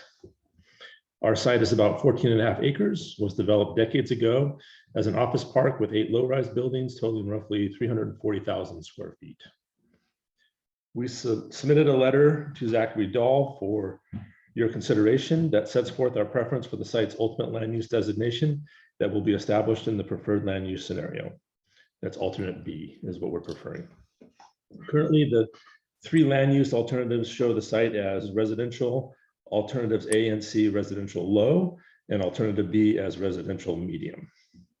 Given the site's longevity as an office park and its immediate adjacency to commercial, office, and residential, we strongly believe that mixed use medium designation would be a better fit than the proposed other residential designations. Mixed use density in the existing commercial zone adjacent to 101 and to the Hayward Park Station just makes good planning sense, especially when considering that the city already has designated the neighboring Marriott site as mixed use medium. Thus, the extension of that mixed use medium designation to the Bayshore Corporate Commons will create a mixed use node that better aligns with the surrounding context. This mixed use designation will also create uses and densities that provide a flexibility required for a viable redevelopment opportunity that can deliver both commercial and residential in furtherance of the city's general plan goals and vision. Thank you for your time tonight and the important work that you are doing for the future of San Mateo. We again respectfully request that you consider the mixed use medium designation for Bayshore Corporate Commons as you decide on the preferred land use scenario. alternate B. Thanks again for your consideration. Thank you. Next speaker, Mary. Our next speaker is Lisa Nash. Lisa, you can go ahead and unmute yourself and speak. Good evening, General Plan Subcommittee. My name is Lisa Diaz Nash. I am on the library board, but I'm speaking as a private individual tonight, and I live in San Mateo. I recommend that the subcommittee endorse land use alternative A, which despite having the lowest growth of the three scenarios, still expands housing by nearly 30%, far more than we've ever digested as a city. We also must work very hard to preserve existing affordable housing as we build more and improve the jobs housing fit, as Deputy Director Dahl and Councilmember Rodriguez mentioned. As stated on page 8 of the Alternative Scenarios report, Cal Water does not have sufficient supply to meet the project's demand of any scenarios. And in addition, given that we will most probably continue in severe drought, that's another reason to adopt land use alternative A for our general plan. If, however, the decision is made to choose a higher growth level, I would recommend using land use alternative A as the foundation, and then looking at targeted additional housing opportunities near our train stations and in targeted areas of our downtown, given the ease of walking. I also endorse rehabilitating underutilized corporate offices where feasible, and I recommend rehabilitating Bridgepoint Shopping Center into mixed use. The general plan must ensure that more multi-bedroom housing units are anticipated under all growth scenarios versus just units for singles or couples. In order to make any new development successful, we must ensure there are sufficient services and open spaces near this development under all scenarios. Finally, it is very important that the general plan supports the preservation of historic buildings across all of San Mateo, all neighborhoods. A comprehensive citywide historic survey should be completed and used as an important input into the general plan, as also is required. Thank you very much for all the work you are doing, and good evening. Okay. The next speaker is Ken Abreu. Ken, you can go ahead and unmute yourself. Okay, thank you. I'm Ken Abreu. I'm a resident of San Mateo. I'm also a member of the local chapter of the Sierra Club. And the local chapter sent a letter yesterday on the alternative evaluation to the City Council and to the Planning Commission. So I'd refer you over to that for the details, but I'll just hit some of the key points. First, in terms of land use alternatives, we feel alternative C is the best one. That it's going to provide the most housing, which is critically needed in this area. I think that the issue of jobs housing balance also needs to be adding a metric, which I think Member Rodriguez mentioned, which is this jobs housing fit. That's, I think, very important to start looking at that, because it's really the affordable housing that's missing and that needs to be focused on in the future. In terms of the circulation, alternative C is the best there. We need to move more towards not just cars, but also towards pedestrians and bicycles, particularly if you look at the data that was presented on how the regional situation is going to clog up our streets. We need to move to other more, environmentally friendly ways to get people around. We also emphasize in those comments a lot of the innovative ways that you can look at increasing density and increasing circulation. That was mentioned in the evaluation. We've added a few more in that letter that you should consider, but I think if San Mateo is going to be successful, it needs to be innovative as we deal with these very, very difficult problems. You can't solve these difficult problems without boldly taking some innovative steps. Thank you very much.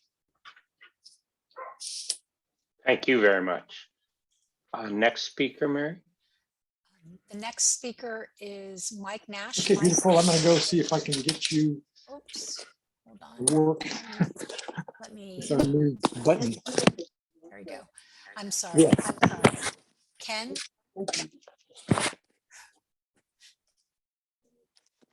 Ken? Yes. Okay, you go ahead. You can go ahead, Ken. Sorry about that. I don't know what was going on.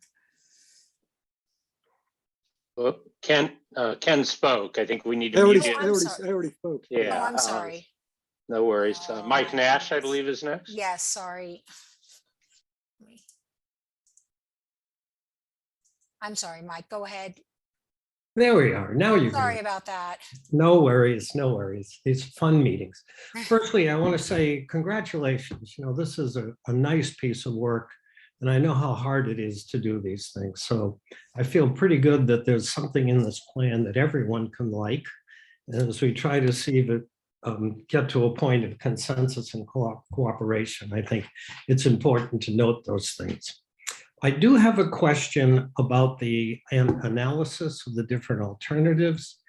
I'm wondering if the assumptions made in doing those analyses were based on a full implementation, hitting all the building of the housing and job growth and commensurate implementation of the transit systems, et cetera, or if there are scenarios where the assumption is that it gets halfway done or 3/4. Obviously, that would have a big effect on the infrastructure needed. So I'm curious as to how that analysis was conducted. As Lisa Nash mentioned, the growth targets in here, even the lowest is at least 50% higher than we've ever seen in the last 40 years. So it's an aggressive number, even in the lowest case. So I think there's sufficient reason to be cautious about the private sector actually building out what's proposed in the plan. So those are my questions, and I'll give you another 15 seconds. Thank you. Okay, our next speaker is Mike Dunham. Mike, you can go ahead and unmute yourself. Good evening, committee members. My name is Mike Dunham. I'm a lead with Peninsula for Everyone, which advocates for sustainable transportation and housing policy. And I live in Redwood City. And the reason I live in Redwood City is that I could not find an apartment in San Mateo that met the needs of my wife and I. About 8 months ago, we were looking to move from Burlingame because we lived in a very old building that was older than me, and I'm 38. And we wanted to live in a building that was younger than me. And our other priority was living near a downtown where we could walk and go to restaurants and sort of live an enjoyable life. And there was just very little modern housing in San Mateo downtown. We looked at a couple buildings and couldn't find any units that had in-unit washer dryer or air conditioning. It was really disappointing. On the other hand, Redwood City has built a lot of new housing in their downtown. And that's where we ended up moving to, just because it made a lot more sense for us. We are fortunate we can afford the very expensive prices here on the peninsula. And so, all of this to say, I strongly encourage you all to build as much housing as you can downtown. And when it comes to price, I think the jobs housing balance is rightly the focus. And to me, when I look at the numbers on the jobs housing balance in these scenarios, the fact that land use alternative A makes the jobs housing balance worse is basically disqualifying. You should just throw it out. And so the question is whether you go with B or C, or what parts of B and what parts of C.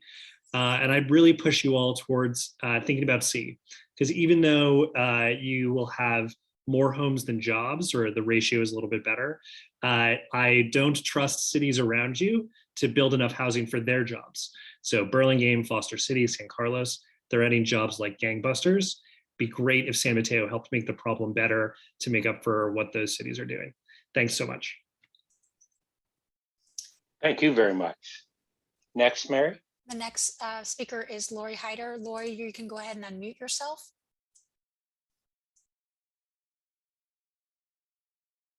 Lori? Okay, we'll move to the next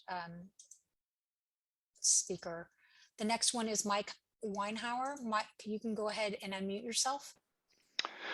Good evening, members of the General Plan Commission. I just want to go on record saying that I support option A or B or some hybrid there. C is just completely overboard, as some of the other people have said. It expands housing, expands housing by over 30%, which is more than we've ever built and is very aggressive. Building massive amounts of luxury housing does not trickle down. We have to get away from trickle down housing. It doesn't work. Even YIMBY groups admit this. And no, we should 100% not be picking up the slack for other cities as suggested by the prior speaker. It is predicted that 25% of jobs will permanently be remote going forward. This has not been factored in. There's a very high number of homes in the Bay Area. There was a recent article that cited 40,000 empty homes in San Francisco that are vacant. These need to be factored in, and something needs to be done about that. Private equity firms and whatnot buying up rentals and stuff. That's the real cause of the problem here. Also, San Mateo is pursuing a very aggressive strategy around ADUs that will add significant housing. That needs to be factored in. And the fact that we glossed over that the water department says we do not have the water and says, oh, that's just what they say. I mean, come on, you should all be stepping back and going, wait, hold up. We don't have the water. We cannot create water out of thin air. We have to take this very seriously. And the jobs to employed residents ratio isn't even close to what we need under any of those scenarios. A is the closest to the really desirable 1.5 targets if you want to be able to handle your baristas, et cetera, et cetera. With regards to Area 4, where Central exists, putting 25% of the housing and population in the study area, the 16,000 of the 53,000 in under C, is just outrageous in my mind. We also need to consider Measure Y. Nobody has really talked about that, and disregarding it, aside from trying to circumvent it, really disrespects the will of half of the voters in San Mateo. I agree with Zach and Eric in terms of the jobs housing fit. We should be definitely determining the right mix and basically laser focus on affordable missing middle, not just bigger, denser, and agree on a metric and track to it. And lastly, Joanna, the slides that you showed where you combine the maps and the bullet points and the numbers, those are not in the PDF and I think would be really helpful for people to refer to. Thank you very much. Thank you. Mary, Okay. any more speakers, including the one who didn't Yeah, manage to there unmute? are actually quite a few that have been raising their hands, but Lori, I'm going to try to unmute you again. Go ahead and unmute yourself. Okay, thanks very much. This is Lori Heater, and I echo Mike's congratulations on the document. It's well done. This is a really complicated issue, complicated topic with many variables. And I've lived in San Mateo since 1980. And since 1980, we've gone from about 77,000 to 103,000. That's roughly 30% over 40 years. So I was pretty aghast at reading that the growth was going to go up to 50%, 52% over 20 years. That's massive, unbelievable growth. And I think the 2 points that Joanna made tonight that are just very telling, that make, to me, see a disqualifier, is that we don't have the water and nobody wants to go 10 miles an hour on our roads. Cut our speeds in half. That's too much growth for the city. One of the things that I had trouble with in the document was finding enough detail about the assumptions. You know, I think it would be helpful to have more detail on the water assumptions, saying that Cal Water will just allocate more water when our general plan shows more water, doesn't really seem to take into account what's going on in the state and the multiple years of drought. So I think the water and the traffic in the city are not at the infrastructure isn't at a place that can accommodate 52% growth under alternative C. The other thing I have to say is I was a victim of Caltrain and BART for 8 years commuting to the city. I was very lucky to be able to have my husband drive me down to the train station and take it into the city, but standing room only, shoulder to shoulder. I just keep laughing at the concept of transit-oriented housing. We don't have the transit. And we've got massive amounts of housing that has been built and is being proposed. So I just don't see what this transit is. And I think the only thing we can do is transit alternative A. So please see my letter.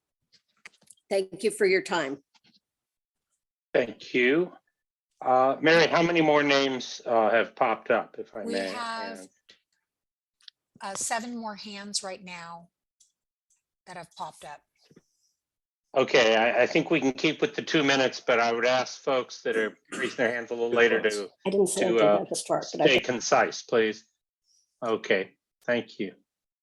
Okay, so 6 then, hands, Cliff. I'm sorry, There are 6 hands now. 6 hands, okay. okay, so next speaker is Peter Mandel. Peter, you can go ahead and unmute yourself. Thank you for this time. In order to be concise, I would just like to focus on the comparison of the transportation circulation alternatives. I believe the metrics that are used really don't provide helpful information. During the workshops that I'm a resident of San Mateo and also fortunate to work in San Mateo. During the workshops that I attended, many citizens expressed concern about traffic congestion in the city. But the metrics that are used, travel speed system-wide, I think is misleading. If you use speed system-wide, some arterials are going to be encountering massive increases in traffic speeds, while others are not. It's sort of like if you put your head in the oven and your feet in the refrigerator, on average, you're okay. And it's the same type of thing if you measure something system-wide. I think system-wide traffic speed is not a good metric. And also the differences were minuscule. Difference between 10.4 and 10.1 in 2040. I would say our forecasts aren't that accurate, and that should not be a good metric. Instead, I would ask the team to look at travel time. That is, how long does it get from one major point in the city to another major point in the city with each of the alternatives? The model should be able to present these trip times. That would be more useful. Secondly, regarding the emphasis on bicycles and transit, that's fine, but we have lots of elderly residents. We have lots of people with families. Transit, going to shopping, that's not the whole alternative. I think we have to think of a broader range of alternatives than just focusing entirely on bicycles and transit. Thank you for your time and good luck. Okay, our next speaker is Ryan Motashimi. Ryan, you can go ahead and unmute yourself. Right. Good evening, General Plan Subcommittee. Thanks for your time and sorry for raising my hand a tad bit late.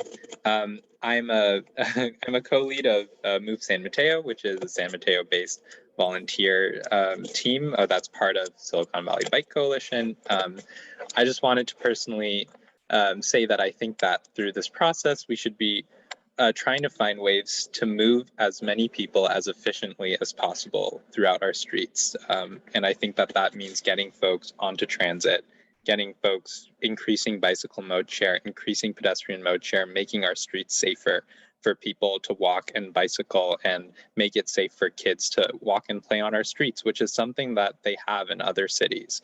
And I think that we should have here too. I think that the circulation alternatives in C, in land use alternative C, kind of make the most convincing case around the transit-oriented development and this idea that we should be increasing person throughput. I think that that's also an important metric we should be looking at in the future. How many people can we move on our major arterials like El Camino? And what about travel time reliability? I agree with the previous commenter who mentioned that average speeds might not be telling the whole story. The reliability of how reliably can you ensure this travel time on our streets is important. And I think we should be looking at it by different modes. For example, how reliable is your travel time on transit? I hope that we can, in the next 20 years, move closer to a world where more folks and families go out and ride their bikes and feel safe to do so on our streets. And I do think that that's something that many folks on this commission have really supported. And I hope that we can move further towards that in the future. So thank you so much for your time and best of luck in your deliberations. Okay. Thank you. Go ahead, please. I'm sorry. The next speaker is Martin Wiggins. Martin, you can go ahead and unmute yourself. Yeah, good evening. Thank you for your time and service, members of the General Plan Subcommittee. I would quickly kind of second the remarks of Mr. Abreu, Mr. Dunham, and Mr. Motashimi. And if I could add to that, just my support for alternative C for land use under just two thoughts. One is just looking at the RENA numbers and where they're headed. I kind of think if you're going to responsibly plan in compliance with state law, that seems like the prudent thing to do. I wouldn't disagree with anyone who says it's a big jump in what the city's done in the past, but I think people mentioned boldness and innovation, and I think that's the way to go. Personally, I'm in favor of C because I want more housing, more affordable housing. I'd like for my two kids to be able to live here, and it's 2022. In 18 years, that's 2040. They might be looking for homes, and I'd like them to be able to live here. And by the way, I am a resident of San Mateo. That's it. Thank you for your time. Great. The next speaker is Virginia McIsaacs. Virginia, you can go ahead and unmute yourself. Good evening. I'm the president of San Mateo Park Neighborhood Association. However, I'm speaking on behalf of myself. I totally agree with everything that Lisa Nash has said prior. And my concern is that I think we are believing that people are going to go back to the offices and go back to work. I think that is not really a good assumption. I think that the younger people want to do remote work, gives them more freedom. And so I don't think that we're going to have that huge Silicon drive to have people living in San Mateo. Alternative A is a good choice, although I'm still concerned about not enough water. And in regards to alternative B and C, I don't think we can ramp up our infrastructure that fast that would accommodate that sort of growth. In regards to that, that's it. Thank you. I appreciate all your help. Thank you, Virginia. All right, our next speaker is Jordan Grimes. Jordan, you can go ahead and unmute yourself. Great, thank you so much. Good evening, Chair and members. My name is Jordan Grimes. I'm a lifelong San Mateo resident, as well as a lead member of housing advocacy group Peninsula for Everyone. I want to echo comments from others and offer strong support for both land use and circulation alternative C. They're clearly the superior options as they house the most people, create the most new homes, particularly affordable homes, and get the most people out of cars. I've said this before, but it bears repeating again tonight. We should not even be considering alternative A. It is the status quo. It worsens an already lopsided jobs housing imbalance. It has the worst VMT per capita of any plan considered. It adds the fewest new units of affordable housing of any proposal on the table. It envisions just 1,000 new homes in our downtown area over the next 18 years. And most importantly, it doesn't come anywhere close to meeting our requirements under RENA, either for cycle 6 or beyond. The city simply cannot demonstrate realistic capacity, which will become more apparent once HCD gets involved with our housing element. I also remain concerned about the input received thus far. Per tonight's prepared public comment packet, the demographics of the responses received were severely out of alignment with the city as a whole, overwhelmingly and disproportionately composed of input from white residents and homeowners. During the preferred outreach scenario workshop, documents list just 7% of participants as renters. The online survey was better, with 21% identifying as renters. However, both are a far cry from the makeup of our city, which is approaching 50% renter makeup. This needs to be addressed. A few final notes. Contrary to an earlier comment, supply and demand and trickle-down economics are not the same thing. Academic research from UCLA, UC Berkeley, UChicago, other institutions have repeatedly shown and conclusively shown that adding to the housing stock is the only surefire way to lower prices. So going forward, I once again urge the city to intensify efforts to reach out to renters and communities of color and pursue alternative C. Thank you so much. Okay, the next speaker is Susan Roinski. Susan, you can go ahead and unmute yourself. Hi, Susan Rowinski. I'm a member of the Commissioner on the Sustainability and Infrastructure Commission. My comments tonight do not reflect the commission, but those of a resident who has lived in the city of San Mateo for over 22 years. I just want to make a comment regarding some of the metrics that are used. In all the slides put together by Placework, they note alternative A, B, and C, and then homes, population, and jobs. There is no metric on any of these maps that talk about open space, parks. And that should be included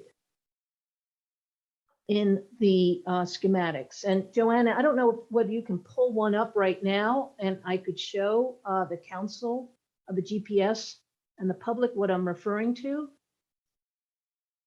That would have to be through the chair. Okay. I think your comments are taken and feel free to keep going. Okay, thank you, Chair.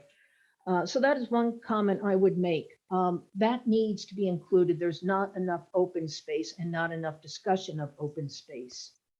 I do agree with Commissioner Wolnick. That is, if Placework can provide us overlays of circulation plans with our maps, would be really useful. And then finally, I disagree with a prior speaker regarding that our city is responsible for building homes for other cities. No, our city is responsible for our city. End of story. Thank you. Thank you. Okay, our next speaker is Joanne Bennett. Joanne, you can go ahead and unmute yourself.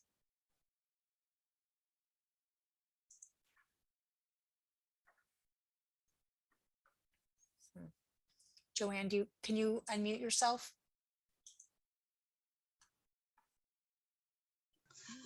Can you hear me now?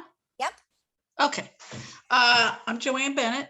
I'm a longtime San Mateo resident. I grew up here.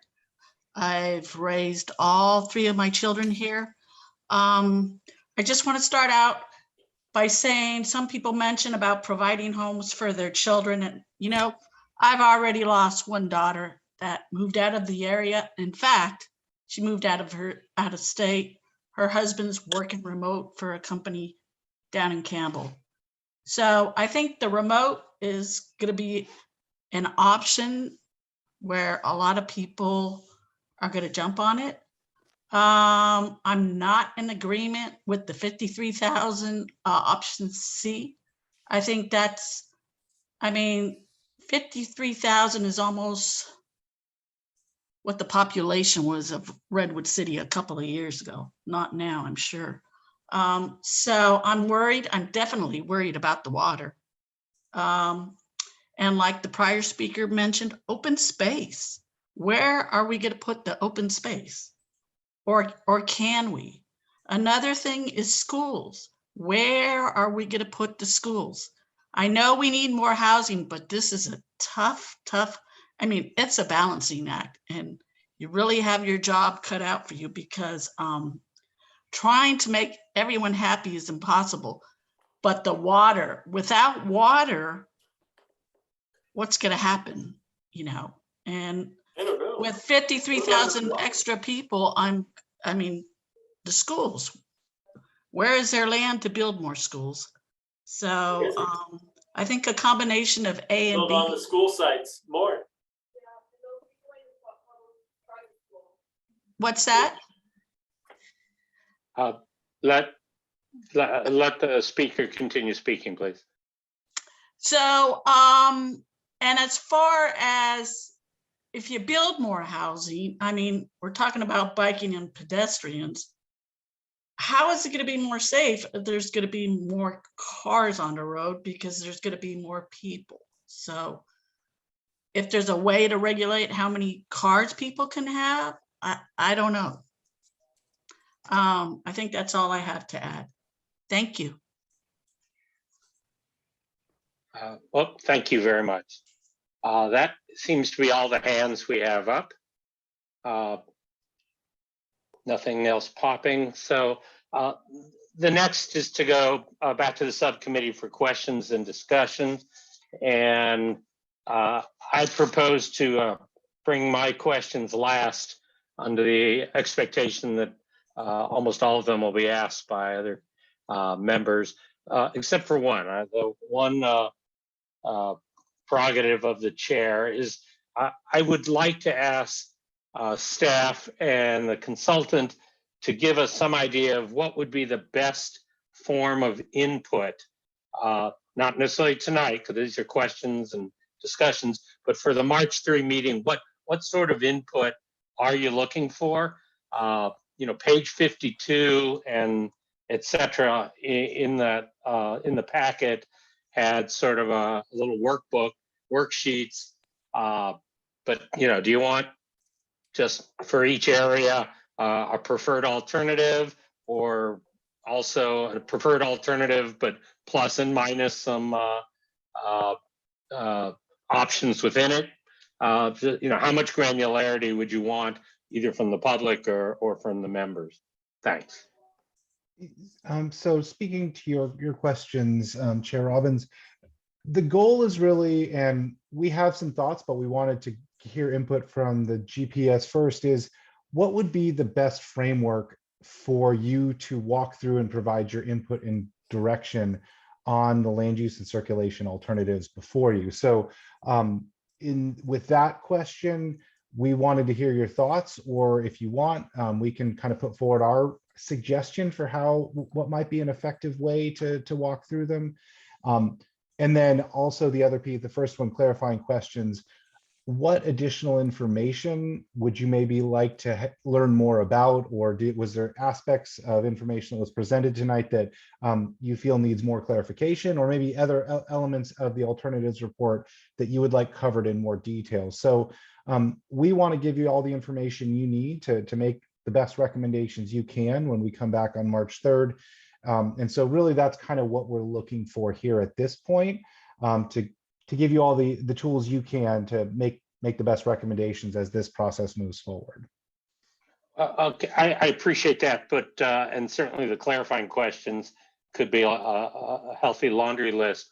I certainly have my personal view as to what would be a good framework for providing feedback, but I really would like to know, and the other members and I as well may all disagree or have some variation on it, and we can chime in.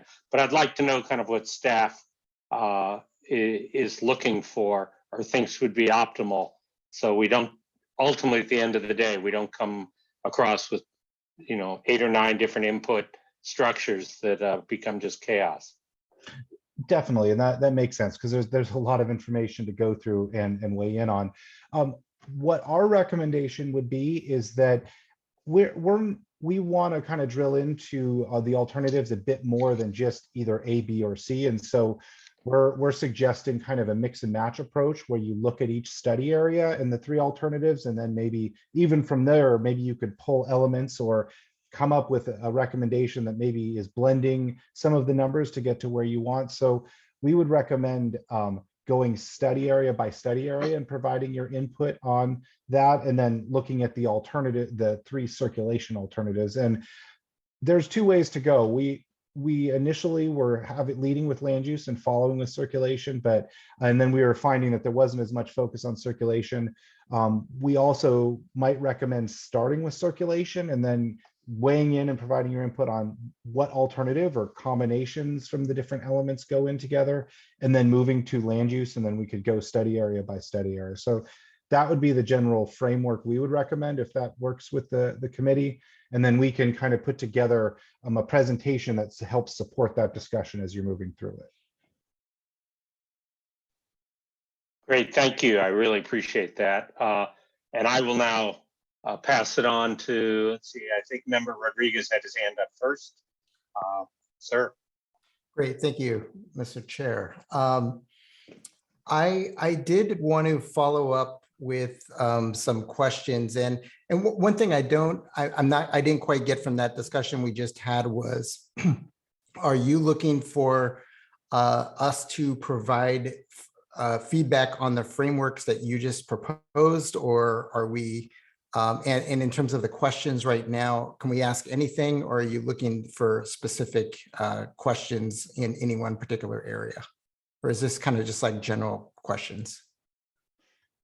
I think in terms of questions, it can be anything that you feel would provide additional information to help you provide input on the land use and circulation. And then the framework we suggested could be modified. So that was our suggestion. But if you feel that maybe there's a better way to move through the topic matter to facilitate, definitely open to that as well. No, I think the framework discussion sounded fine to me. Mostly some of the questions I have, I just wanted to make sure a lot of the public comments that were brought up were at least, if not answered here, or maybe we can get more information to come back. And you have addressed some of them, and I just took a long rambling list. I really agreed with Ms. Rowinski's comments, and I was thinking about it actually before, and I'm glad she brought it up again, is that the whole open space and parks plan. How are we going to plan for that when we're increasing housing and our residents, our population by so much? What is our plan to make sure that open space ratio to our population is going to stay within an acceptable limit? And what is the acceptable limit? I know that we have some right now in the books, but we're not even adhering to them. So that is something that I would love to have addressed at some point. Let's see. Another one is, somebody brought up the schools, a couple of speakers, and I think this is really interesting because I really would like to see the school district talk a little bit more about this, and perhaps Ken Chin could address some of this. But as one of the liaisons to the school district, everything I've heard is that they're bracing for less students and less funding, and they're really worried about that. So more students could actually help. Looking at this far out, I'm not quite sure, but I would love to have more information about that. I think that would be useful information for us to be making, or us to have to be making decisions. Let's see. It seems like we have a couple of residents, and I'm sure they're representative of many more concerns that are still not, buying the current explanation on whether or not there's going to be enough water. I would love to see a little bit more information on that. Perhaps have Cal Water weigh in on it just to make residents feel more comfortable moving forward. Let's see. And then just there's two additional metrics that I would really like to see in trying to evaluate these different scenarios.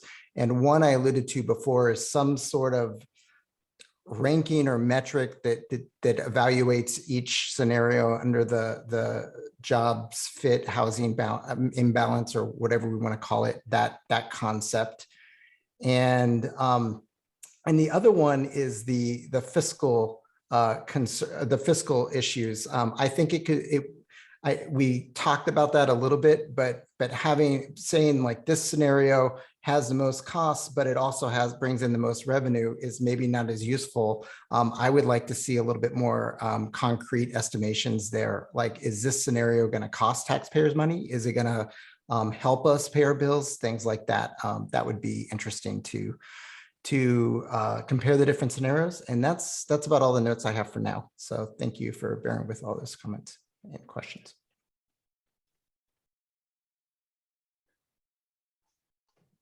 Member Nugent.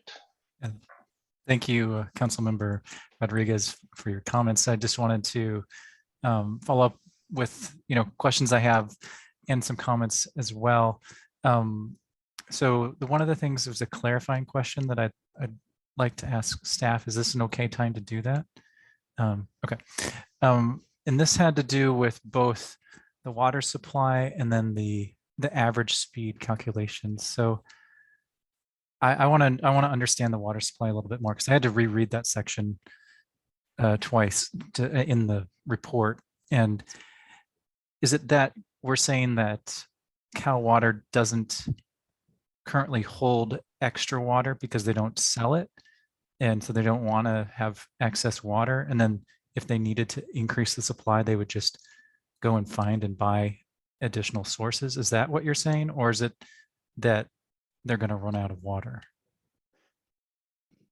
It can be characterized more as the first point there, where Cal Water closely calibrates the water it purchases, which the water with the water demand that its users have. So that's why they're not necessarily buying water to meet a future growth demand as much as what is the present demand from the users that are within its boundaries. So there's definitely areas that they would need to study further. And I think under these growth scenarios, they would need to update their urban water management plan to outline how that could be provided for. And that would come, their next scheduled update to their plan would be in 2025. Okay. So it's really just a matter of their planning needs to align with our planning. And there's also, I think, a conservation element that needs to be considered. And I know there are limited sources that they can go to. So there's a number of different areas that will need to be studied to figure out how growth can be aligned with water supply. So what we're highlighting is the information that we have, and some of these are unknowns. And then obviously we've got the larger context in the state with the drought conditions that we're dealing with too. Okay. And then the next question I had to do with the through traffic, and it's in your calculation of the average speed. So in looking at the comparisons between the three scenarios where there's, significant differences in the housing growth and the number of residents between, alternative A, B, and C, but there didn't seem to be a huge change in the average speed calculation across the city. Is that because we're just anticipating extra traffic from the region going through San Mateo and our scenario is not having that big of an effect? It just seemed like it was a significant reduction in speed from today's scenario, but the differences between the alternatives seemed almost negligible, like rounding errors to me. Definitely. Some of this we may need to come back at the next meeting to speak to in more detail, but I'll see if Joanna can maybe articulate a little bit more into how those numbers were arrived at. Sure. As I said during the presentation, the regional traffic is definitely part of what the model is looking at. And so I think I came to this same conclusion, or I know you're phrasing this as a question, so I won't put words in your mouth, but yes, when I look at that, I think that even though alternative C has 10,000 more units than alternative A, those numbers are still so close together that clearly that's not the entire story. And so I think that a big part of that decrease in speed is attributable to regional growth outside of the borders of San Mateo that's going to lead to trips through San Mateo. So some proportion of that, I think said another way, some proportion of that decrease in speed, I think is likely to occur regardless of these three scenarios within the boundaries of the city. Okay, that's helpful to know. When I see that, I put my urban planning hat on, and I think people are going to start making different decisions about where they live and where they work if there's that significant of a change in driving speed. And is that sort of decision-making process also factored in when we look at that? Would you like me to start? If you can elaborate on that. Sure. This is related to a question that came up during the public comments about the assumptions. And I deliberately included a slide up front when we talked about our build out estimates because there is a lot of unknowns. And there are a lot of things that can happen. And I think if the past 2 years have taught us nothing, they've taught us that we can't predict the future. So we do our best. We make what we think are educated and informed guesses. Past trends are really one of the only things that's reliable and certain that we do have to go on. So that plays a role in our thinking. And we have to compare these alternatives on a fair and level playing field. So we try to apply the same set of assumptions to all of the alternatives. So, for example, even though I said that under today's market conditions, the medium densities in alternative B are a little bit more feasible than the higher densities in alternative C, that doesn't mean that we included more build out for B than C. So for all of these alternatives, we looked at the numbers that are in those slides that I presented and that are in the report. We assumed that number of housing would be built. We assumed those numbers of jobs would be built. And similarly, we tested these against the transportation improvements and assuming that those transportation improvements would be built and implemented. So that may not entirely happen. It almost certainly won't happen in exactly the way these alternatives envision.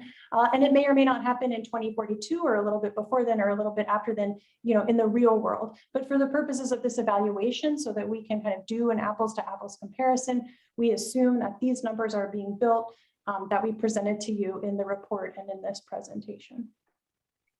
Okay. Just to piggyback on what you had mentioned, this was one of my questions, market conditions and feasibility. So the feasibility of high density was deemed less at this point than medium density residential. Is that, can you clarify why that is? And I'll start and then maybe Joanne, if you want to build on that. Looking at a number of factors here in San Mateo, and I think it's particularly looking at the cost of below grade parking and then also some of the construction costs. When you go above a certain number of stories, the construction type changes as well. And so and then based on feedback we've received from developers and other things, there's a sweet spot that makes certain densities and certain heights most desirable. And then when you go above those heights, the return goes down. And so that's kind of what that's speaking to. And Joanne, I don't know if I got that entirely correct. Yeah, that's what I was going to say.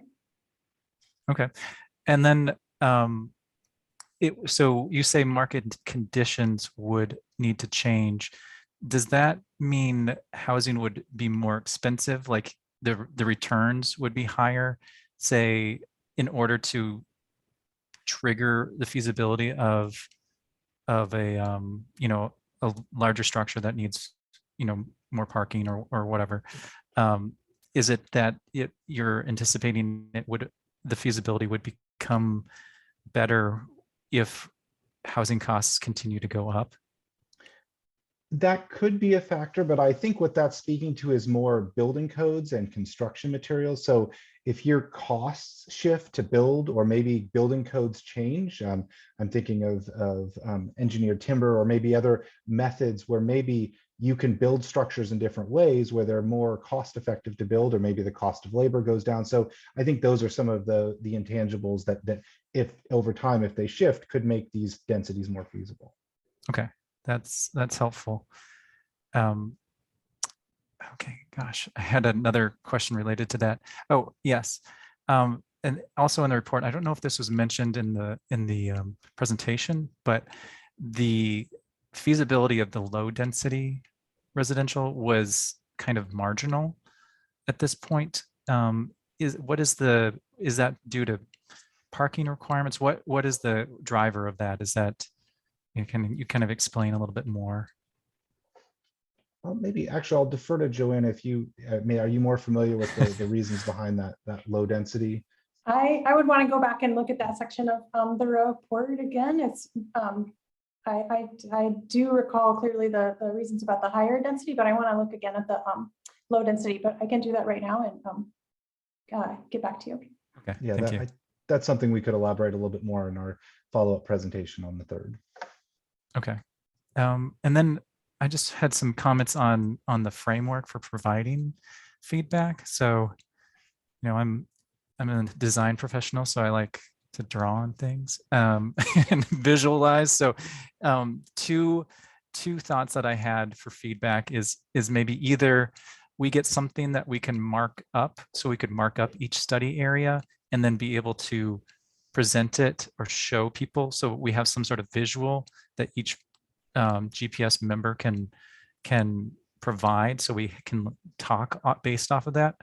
That would be my preferred scenario, of have something that we can like reference to, hey, this is what I was thinking on this study area with this, or maybe in addition to this, number each parcel so that we can refer to a parcel without having to be like describe everything. We're like, oh, it's parcel on the corner of El Camino and 25th, but two lots back, you know, it's like that sort of thing, like have each parcel numbered so we can easily talk about it next. So those are my two thoughts for the frameworks. I'm just trying to think like, oh gosh, you know, it could be really difficult to, you know what somebody's referring to.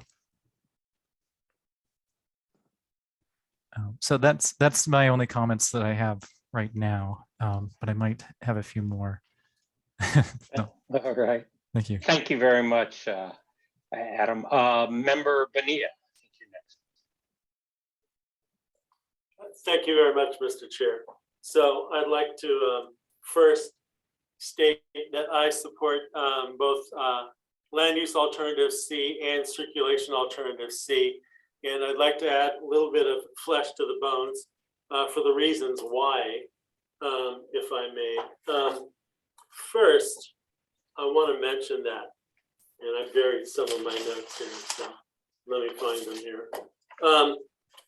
Regarding what we were just talking about, you know, why is the low density and lower height product, well, the truth is it's simply not as attractive to a developer, which is who we're going to be counting on to doing the infill development that we're looking for in San Mateo over the coming years, if we're going to meet our state mandated RHNA housing goals under the Affirmatively Furthering Fair Housing Act.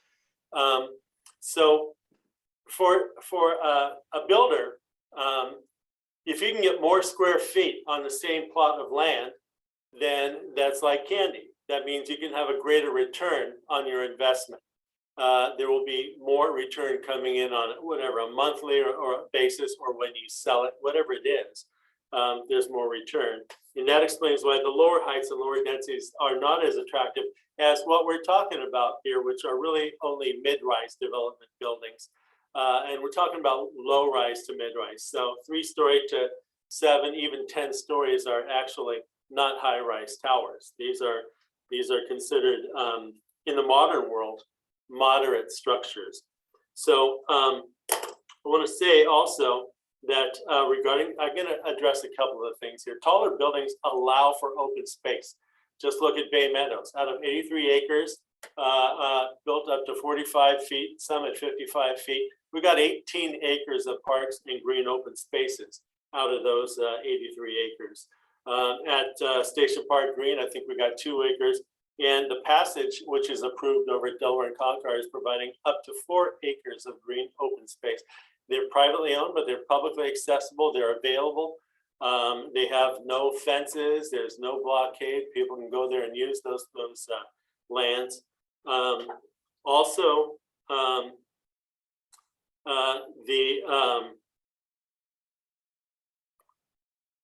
can't even read that one. My own scribbling, I can't read it. What about water? The person said that alternative C is more than the city has built in the last 40 years. It's very true. It's really very true, which is why we have a housing shortage actually throughout California, because we're in basically the same boat as most other cities. That's why we have the housing element coming in with the numbers it's coming in with. This is all based on quantifying how many houses we don't have and how much overcrowding we have. And this is built, designed to allow for increase in population because people have children, and increase in jobs. And even if they don't live right here in San Mateo, they're going to live somewhere in California, which is why we have SB 9, SB 10 now. Regarding water, the modern buildings are much more efficient, and our infill development is not going to be find an empty space and build on it. It's going to be demolish and build on it. That's modern infill development. We have a lot of old structures that are underutilized. That's really what the plan is. I think you can ask our planners about that. They'll confirm that. Water can be treated and reused. Also, modern buildings use much less water. People don't have gardens in multifamily buildings. They have huge water outlays if they live in the valley, and then they have huge emissions if they commute from there to here to go to work. And we're much better off for our environment, and we use less water if we do modern infill development here in San Mateo.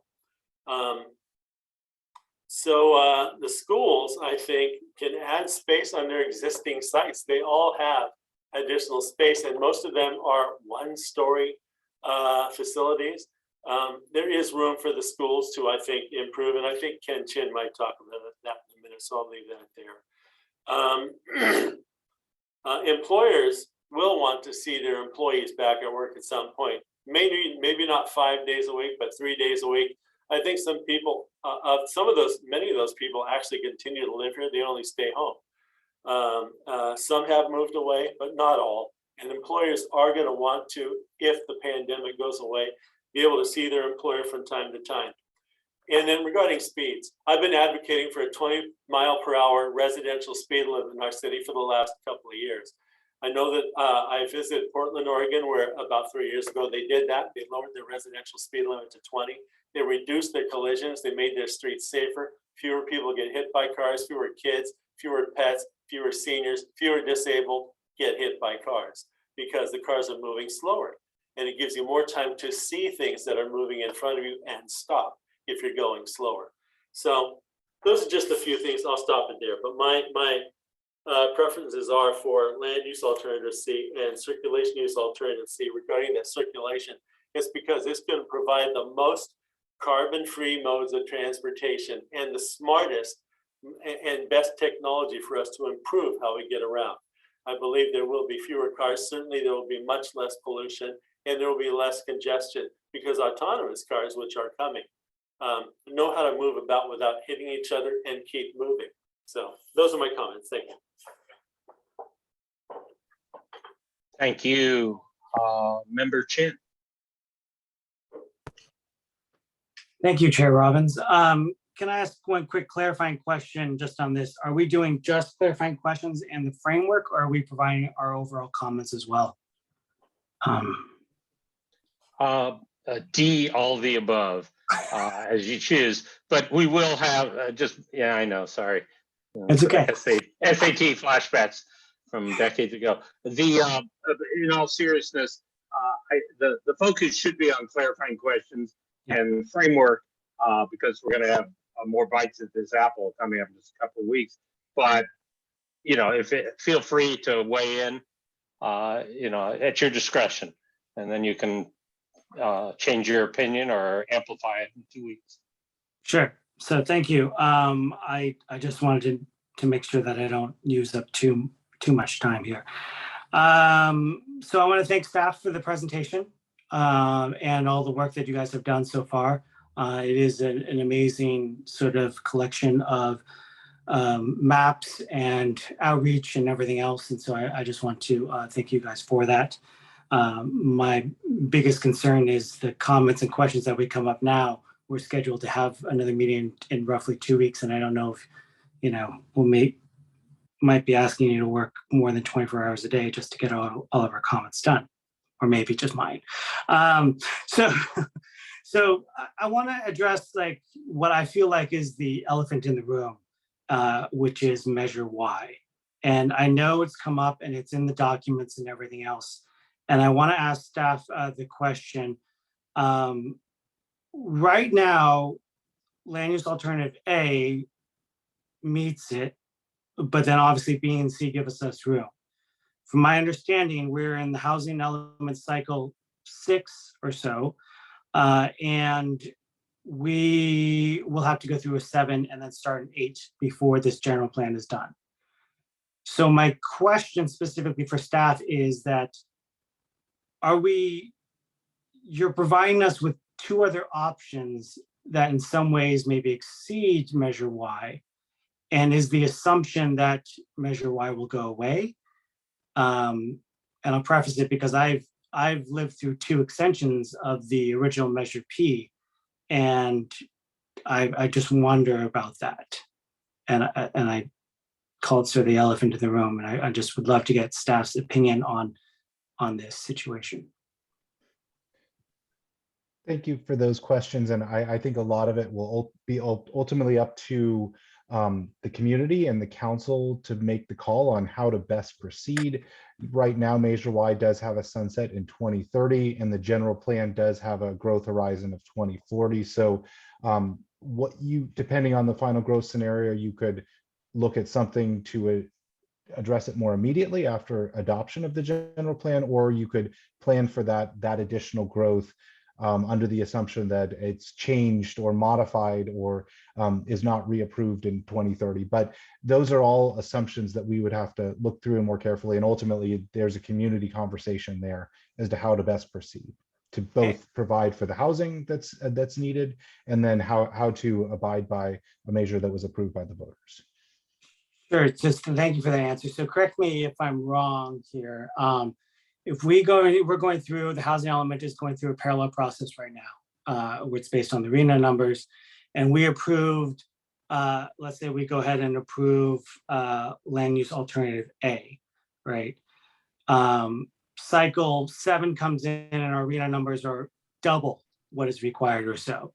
We all of a sudden don't have a general plan that works with that approved housing element or with the new RENA numbers.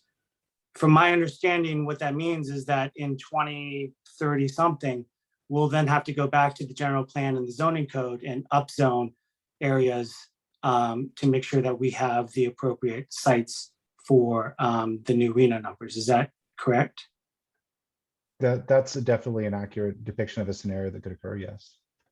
So just want to make sure, so if we approve, and again, we're not approving it or not recommending it actually, because that's not our purview, but not approving it, but if we recommend alternative B or C, then that gives us wiggle room essentially for the new RENA numbers. But if we approve alternative A, then we're basically going to have we'll be between a rock and a hard place in the next housing cycle, is my assumption. Is that correct? Sorry to put you on the spot there. Yeah, I mean, we don't know what our future housing allocations will be, but if past ones are any indication, they've only gotten larger as each cycle's progressed. So yeah, I mean, mathematically speaking, we wouldn't have housing capacity without amending the general plan for the next housing cycle. So regardless, what would happen is we would face this issue as soon as we start planning for the housing element cycle 7. So thank you. So you lead into my next question or comment about the RENA numbers. This is RENA number, what, cycle 5 or so? Is that right? Or somewhere around that, right? When you're asking for what would help in terms of determining the alternatives, what I would love to have is an actual, it could be an Excel chart, a Google sheet, some sort of table that shows what each of the RENA numbers were from the first cycle to now. And then if it's possible to have the actual, how many housing units were built during that time frame. Because that would be helpful to know, because with the exception of Bay Meadows 1 and 2, I don't think we've had huge growth in housing all at once. And so I'd love to see sort of a comparison of the RENA numbers and what was built in the city, because that would help with my analysis or thought process as we go into March 3rd. Couple other comments. I do believe, as was referenced before, that sort of our jobs and how we get to jobs is sort of changed. I honestly believe the sort of hybrid method where people only go in so many times a week is probably going to be what happens. And so I I know we're planning for sort of the old traditional, like pre-COVID, but I do feel like that hybrid workforce is going to be what's going to happen in the future. So how we plan for that actually goes into my circulation comments. But in terms of average speeds, that's a very interesting table. And I definitely would sort of agree with the commenter about how the average speeds would go down to 10 miles per hour. That's a little odd, to be honest. And what I also find odd is that what we're focusing on is sort of the vehicle transportation. And I would love to see, if it's possible, if you're looking at each of the circulation alternatives or the land use alternatives, what the increase or the change would be to our multimodal modes. So pedestrian increases or bicycle increase or transportation. Because if you're just comparing what happens to the vehicles and going down from 20 miles to 10 miles, I feel like that's not an accurate, that's not the whole picture. And so I'd love to see if we could get some sort of analysis there. I really would like to dive deeper into circulation C in terms of the highest pedestrian benefit. You know, I may get kicked off of my regional transportation committee, but my gut reaction is circulation alternative C because it includes everything. But I am a huge pedestrian and bicycle advocate, and knowing how much, in some ways, regional transit pulls the money towards that, and how we don't have enough money for ped and bike infrastructure, I'll say that maybe I'm slightly leaning towards circulation A, just because I know that the pedestrian master plan had, what was it, $120 million worth of improvements. The previous bicycle master plan had maybe like 80. That's like something like 200 million of improvements. And I don't necessarily think that we cracked that in some ways. And I know that we just spent a lot of money on the Hillsdale Caltrain station. And if we were to really focus on regional transportation, I fear that, you know, it costs a lot more money to actually do that than actually improve pen and bike. So that's just my one comment on that. In terms of water is definitely a huge issue. I would love an update on the city's recycled water analysis. I know a few years ago, the city did do a recycled water feasibility study, and they proceeded down the line. In that, the wastewater treatment plan upgrade, the idea was that recycled water would come right after the full upgrade of the wastewater treatment plant. Seeing when you drive down 3rd Avenue and you see the wastewater treatment plant up and in construction, I would love to figure out what is happening and what's the plan for recycled water. Because that is one aspect of providing additional water. The other one, as we reach out to Cal Water, they had reached out to the city multiple times in the past about trying to find a location for a groundwater well.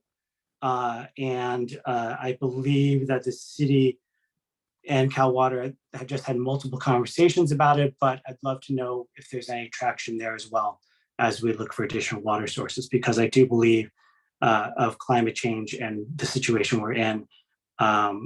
I do believe SFPUC, where we get our water from for Hetch Hetchy, in terms of the allotment that we get from the urban water management plan, will probably decrease. Although I think San Mateo County has a real argument to make with SFPUC since we gave up the Crystal Springs Reservoir for them.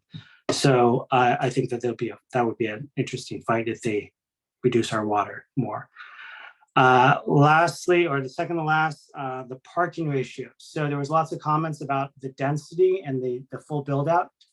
To me, we're never going to get to the full build out unless we look at the parking ratios and the zoning codes, because there was an analysis done a few years ago that basically looked at all of our parking that was built in our new housing and new medium to high density developments, where it showed that we were overbuilding parking by about 30%.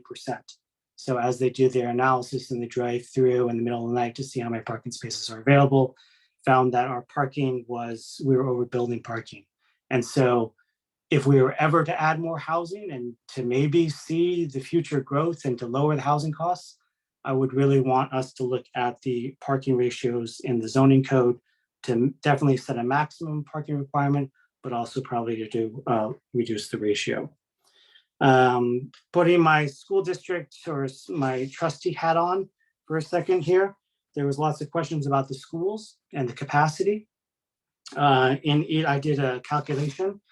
We have the school district has a demographer that looks at the analysis and the birth rates and everything every year. And I can tell you, based on alternative A, B, and C in land use, alternative A would generate 472 students for the school district. Alternative B would be 642, and alternative C would generate 843 students.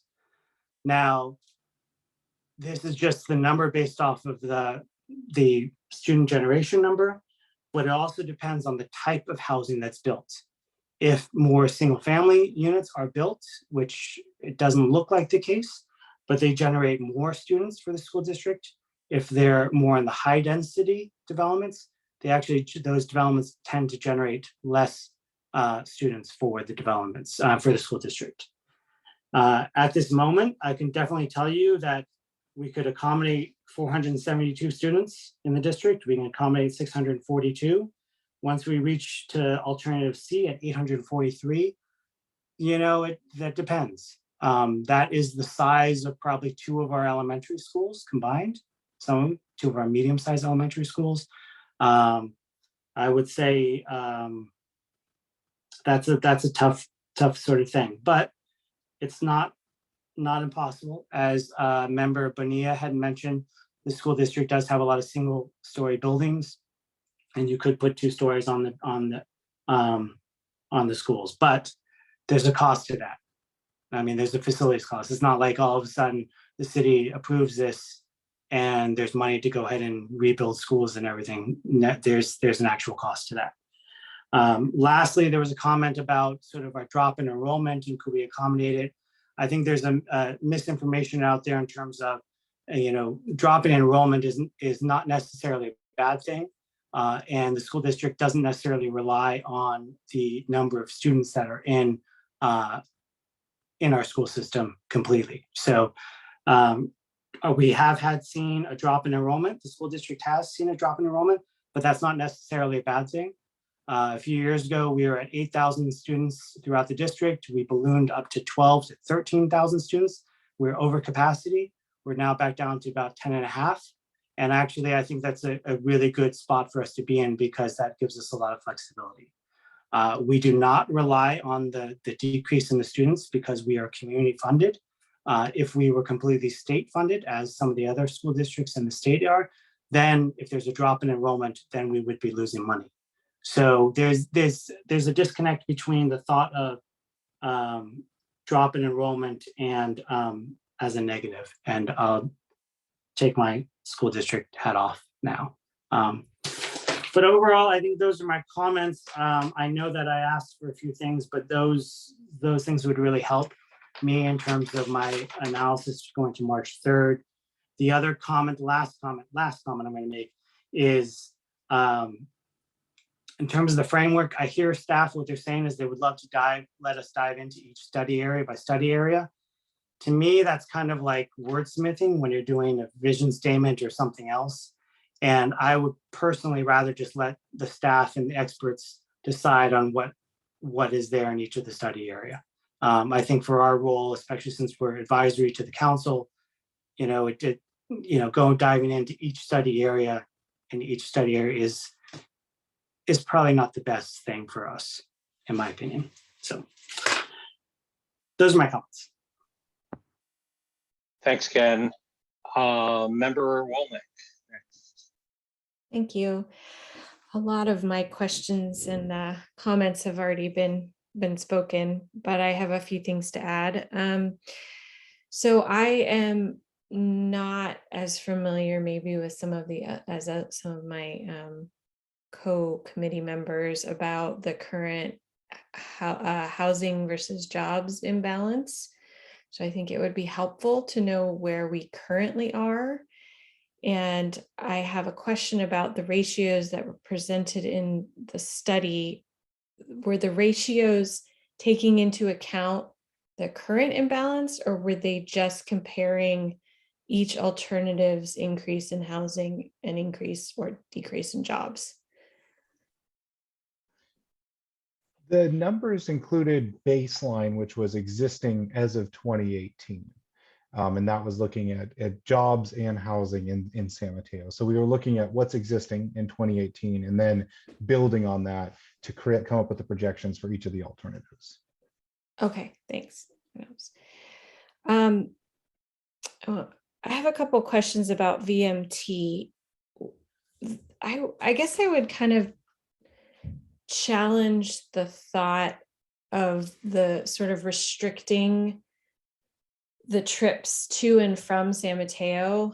I understand this is a complex issue and there's probably got to be some cutoff point, but especially as it relates to emissions and air pollution, you know, that doesn't really end at our border. And so, you know, if Burlingame is building a bunch of offices, people can't live here, they live in Redwood City, and they drive from Redwood City to Burlingame, we're gonna feel that effect.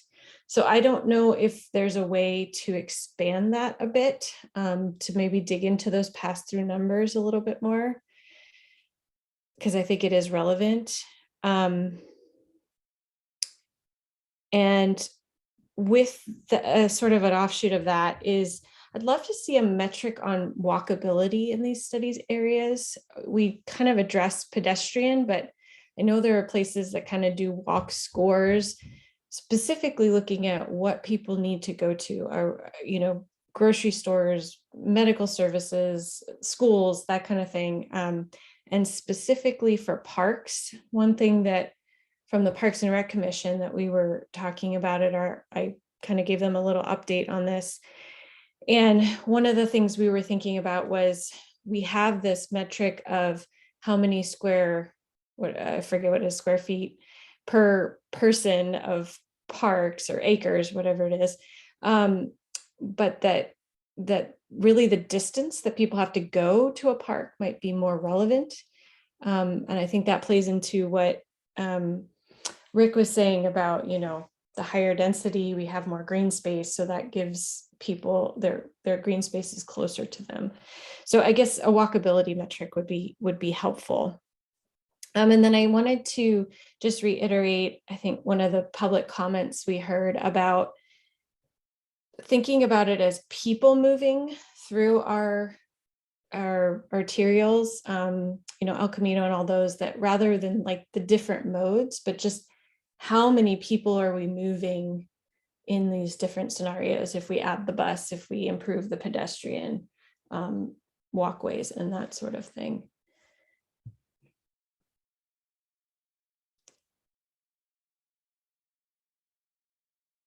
Okay, I think that's it for me. Thanks. Thank you. Member Nugent, your hand is still up. Do you have something further? You're certainly welcome. I do, yes, thank you to the chair. I wanted to follow up on what Member Chin had discussed about Measure Y. I'd like to get more clarification, so I understand what scenarios we're looking at, and you know, can really figure out, you know, what the best route is, you know, in the next meeting as far as recommendations. And a lot of this does circle around Measure Y and our future RENA. And the big thing that I go back to is the fact that, you know, if we have relatively lower density new development in a lot of our parcels over the next 10 years or so, those are those are gone. Like they're not going to be redeveloped. And the stuff that doesn't get redeveloped in the coming 10 years is probably not going to get redeveloped in the next 20 because it is also fairly new. So it's generally the oldest stuff that gets redeveloped, or the lowest, like parking lots, things like that, things that don't have a lot on them, or relatively not particularly great uses on them for the current era. And if we have a relatively low density build out in the next 10 years under Measure Y, we're going to be eliminating a lot of parcels, that could have been used, with more, we could have used fewer parcels to get what we need to get to for our current RENA. And so if we end up, undershooting undershooting our development capacity, because we have to stay under Measure Y, are we looking at basically redeveloping a lot of stuff in the future, like redoing a general plan in 10 years, in the sense of having to go in significantly larger area of the city outside of these study areas to make the next RENA cycle? Is that what we're saying?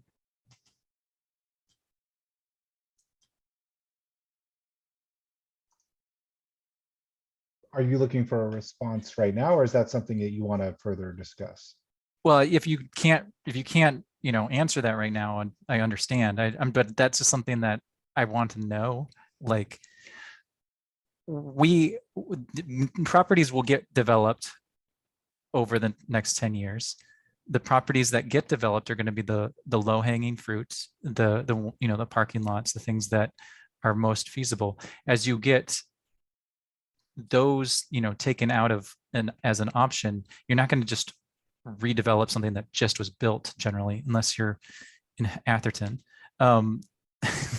The issue is, we're going to take away all of our low hanging fruit if we go at this at too low of a density. How does that play into our calculations of feasibility and build out under Measure Y? Because it looks like these alternatives are not apparently taking into account Measure Y. And so if we take into account Measure Y, what does that build out look like? What is the calculation span? Because we're cutting off our general plan in two, in a sense.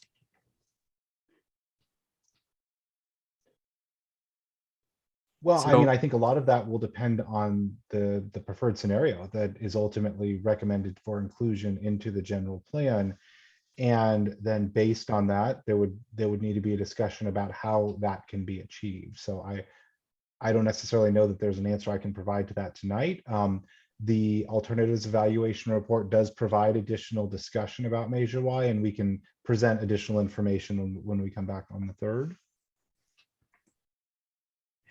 Yeah, I guess it comes down to development feasibility and how that's figured out with the RENA. We need to know, whether or not we can actually build 7,000 units in the city of San Mateo. It's not that, I mean, that's the new guidance from recent legislative, policies that have come on since like 2017. Like we didn't need to look at the feasibility of our properties, our parcels that we select for our housing inventory, and determine, how many parcels we need to get the actual number of units that we're responsible to build as a city. We're responsible for providing zoning that will actually have the capacity to build 7,000 units. So in doing so, and again, this is not something that we get to decide, it's a statewide requirement. In doing so, we are basically needing to know what is the actual development rate and build out in these scenarios. And now I've asked earlier, you know, how are we estimating the numbers in these scenarios? You know, it's not assuming everything gets built out, but in a sense, we need to do that with our RENA to figure out what alternative makes the most sense for us in the future. And how are we supposed to make a decision if we don't know that?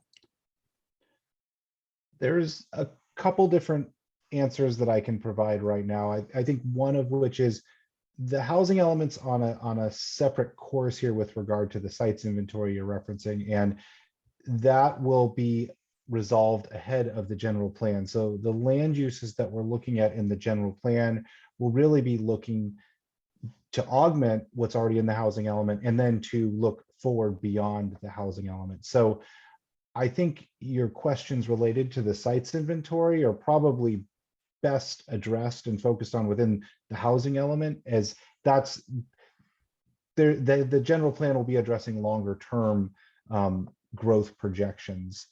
And with regard to the land uses, I think they'll need to be the preferred scenario that that's ultimately recommended. And then based on that, we can work to articulate different paths forward for how those could be achieved with the presence of Measure Y.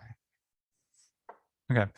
No, I appreciate the answer. I'm trying to articulate, and I'm not probably doing a great job, that I feel like we're trying to juggle three different things at the same time with these alternatives, because we have to, you know, understand we've got Measure Y that basically negates a lot of these options for, you know, anything that's, you know, above practically low density, medium density. And then, so like, how does that actually impact our decision? And then we need to know what the RENA is going to actually, like the housing element process, what we actually need to plan for to meet our RENA, what the state is going to hold us accountable for. And then we also need to know what the anticipated future RENAs are, and how we want to, you know, plan for that, and whether we want to go through this process again in 10 years. And I'm just, there's a lot of questions that we kind of need to decide. And I don't want to just jump into, you know, alternative recommendations if we don't have, you know, what it is we actually need to accomplish. Like, what are we trying to actually accomplish here? And part of it is, you know, oh, I want this or I want that, but it's not entirely up to us. We've got Measure Y and we've got RENA, and we're trying to drive a semi truck between them, and it's not going to fit. Yeah, Adam, if I could maybe chime in. Sure. You know, it's all about long-term planning, and those are variables. There are significant variables outside of our control, but the state requires most cities of our sort to come up with a long-term plan. And, you know, maybe Measure Y will be extended. Maybe the RENA numbers will go through the roof. We don't know. So we have to work with the data we have, and that fits for every plan that I've seen at the city over the last, you know, 12 to 15 years that I've been involved, whether it's for parks or you know, you name it, downtown. And you do the best you can with what you can. And yeah, either the law may change, the state mandates, you know, maybe Measure Y gets extended, maybe it gets totally modified, and council will have to adjust at that point. You know, you do the best you can with those inputs, and but that's what long-term planning, you know, I mean, hell, my law firm, we budget down the line, and the budgets after year one are almost all, you know, wags, wild ass guesses, but you do the best you can. I don't mean to cut you off, but that's I think the response. Yeah. No, I appreciate that. Yeah, I guess one final question is, is there, I know some of the proponents of Measure Y had mentioned that it was a temporary, thing that they just wanted to have that in there until we get a general plan that, that is, makes people happy. They didn't want to end Measure Y with nothing, on the books. And so is a scenario that this general plan would then go to the populace for a vote? Is that what we're anticipating? So if I can weigh in, I haven't spoken yet. I'm Christina Horsberger with the City of San Mateo Community Development Department. Thank you. So we did actually address this topic, not in great depth, but probably about a year ago or so at some of our earlier recommencement general plan meetings. And that is what we were considering. And so when we look at the 3 different land use alternatives, we do have one that meets Measure Y and 2 that don't. We do have a general plan that's looking for a vision to 2040, which goes more than 1 RENA cycle away. And so if we end up with a land use scenario that exceeds the limits of Measure Y, that is the one of the options on the table would be to bring it back to the people, because if we're hearing that there is a consensus to look at those other scenarios that would exceed those limitations, then it would be appropriate to bring it back to the people for that. And so I hear that as one question that we're hearing tonight is, what do we do if we end up with B and C and not A? And so we would have to bring it back to the people as far as our understanding goes today. The other question I hear, I think, goes back to Chair Robbins' response, which is we can't predict what the future RENAs are going to do. And I would also go back to an earlier comment about looking at the past RENAs, understanding that the state is sort of going in a different direction now than it has in the past. And this last RENA went up quite significantly for all of the cities in California compared to old ones. I'm not sure what looking back at some of the older RENAs would get us. And so it's difficult to predict the future, as I think Joanna also mentioned earlier. But in terms of the Measure Y question, bringing it back to the people is certainly an option that we would need to consider if we end up with a scenario that exceeds the confines of what's in place today.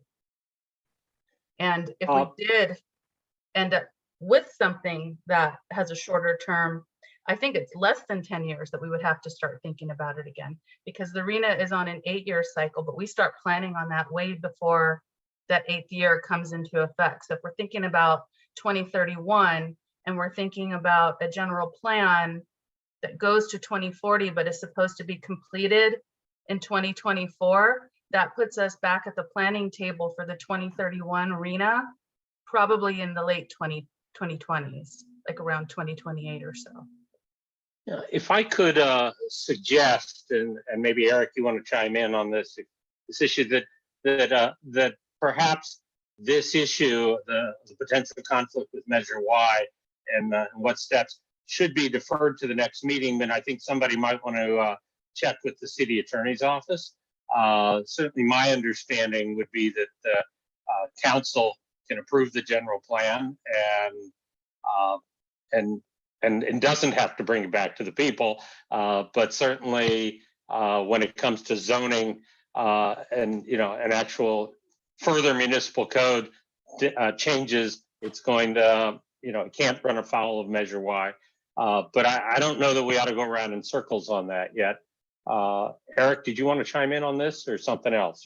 Yeah, no, I did want to chime in on this. And so first off, I think that I think our planning department has been thinking about this since November 4th, when Measure Y passed. So I think that they've spoken with the city attorney probably more times than they could probably count.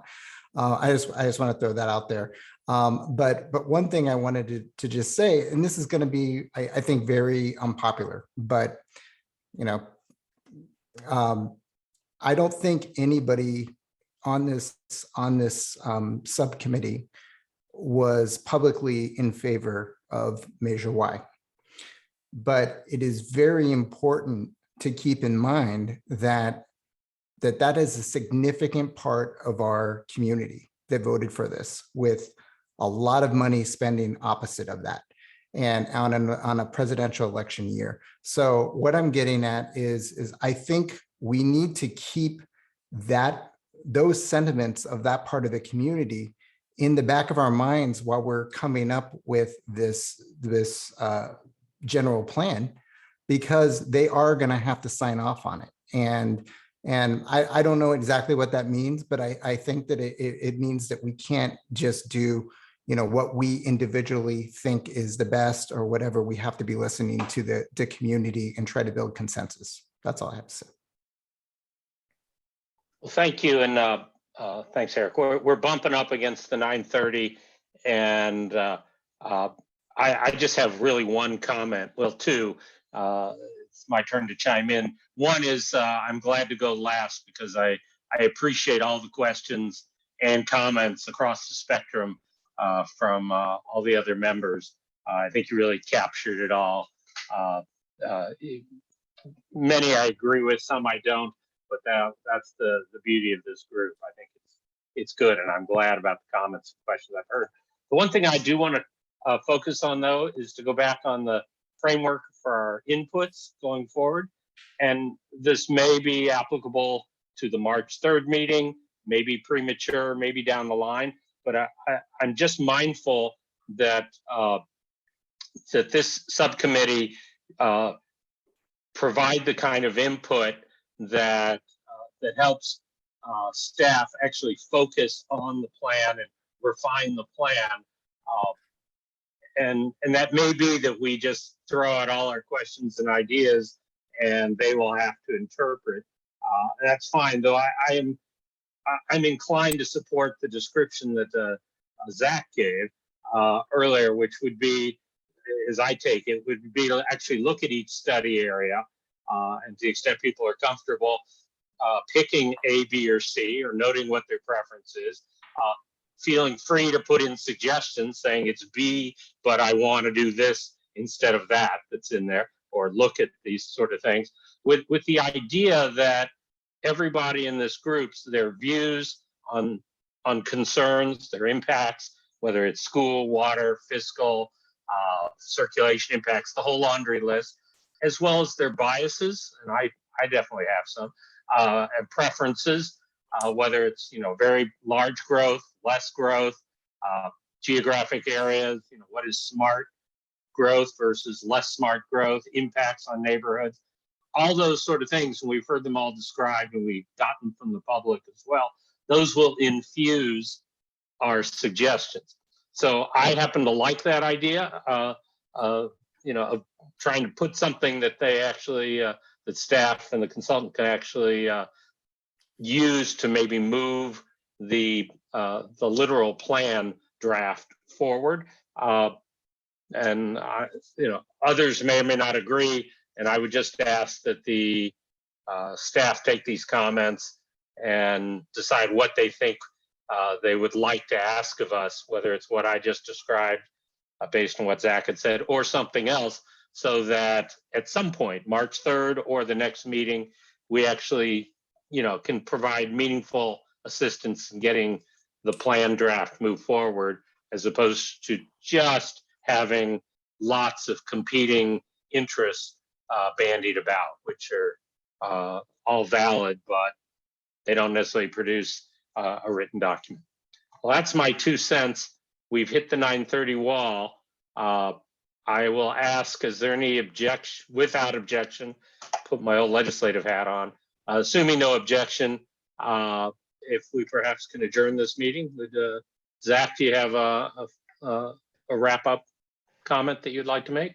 Yes, thank you, Chair Robbins, and not to delay adjournment now that we're past the 9:30, but just wanted to add a couple of thoughts just to for the committee to think about between now and the next meeting, and just a couple other pieces that I didn't want to get lost in this discussion. One, we have been receiving written public comments via email. A number of them came in the days prior to the GPS. We didn't work on getting them to you before because we knew that the real substantive discussion would be taking place on the 3rd. So We will be following up with the committee with links to where all of these comment letters will be posted, so you'll get a chance to review them in advance of the meeting. Also, our team we've been taking diligent notes and will be working to address the committee's questions in our presentation, and the degree that we can maybe point you back to the alternatives evaluation report, because I know there's definitely answers contained in there in the evaluation in more detail.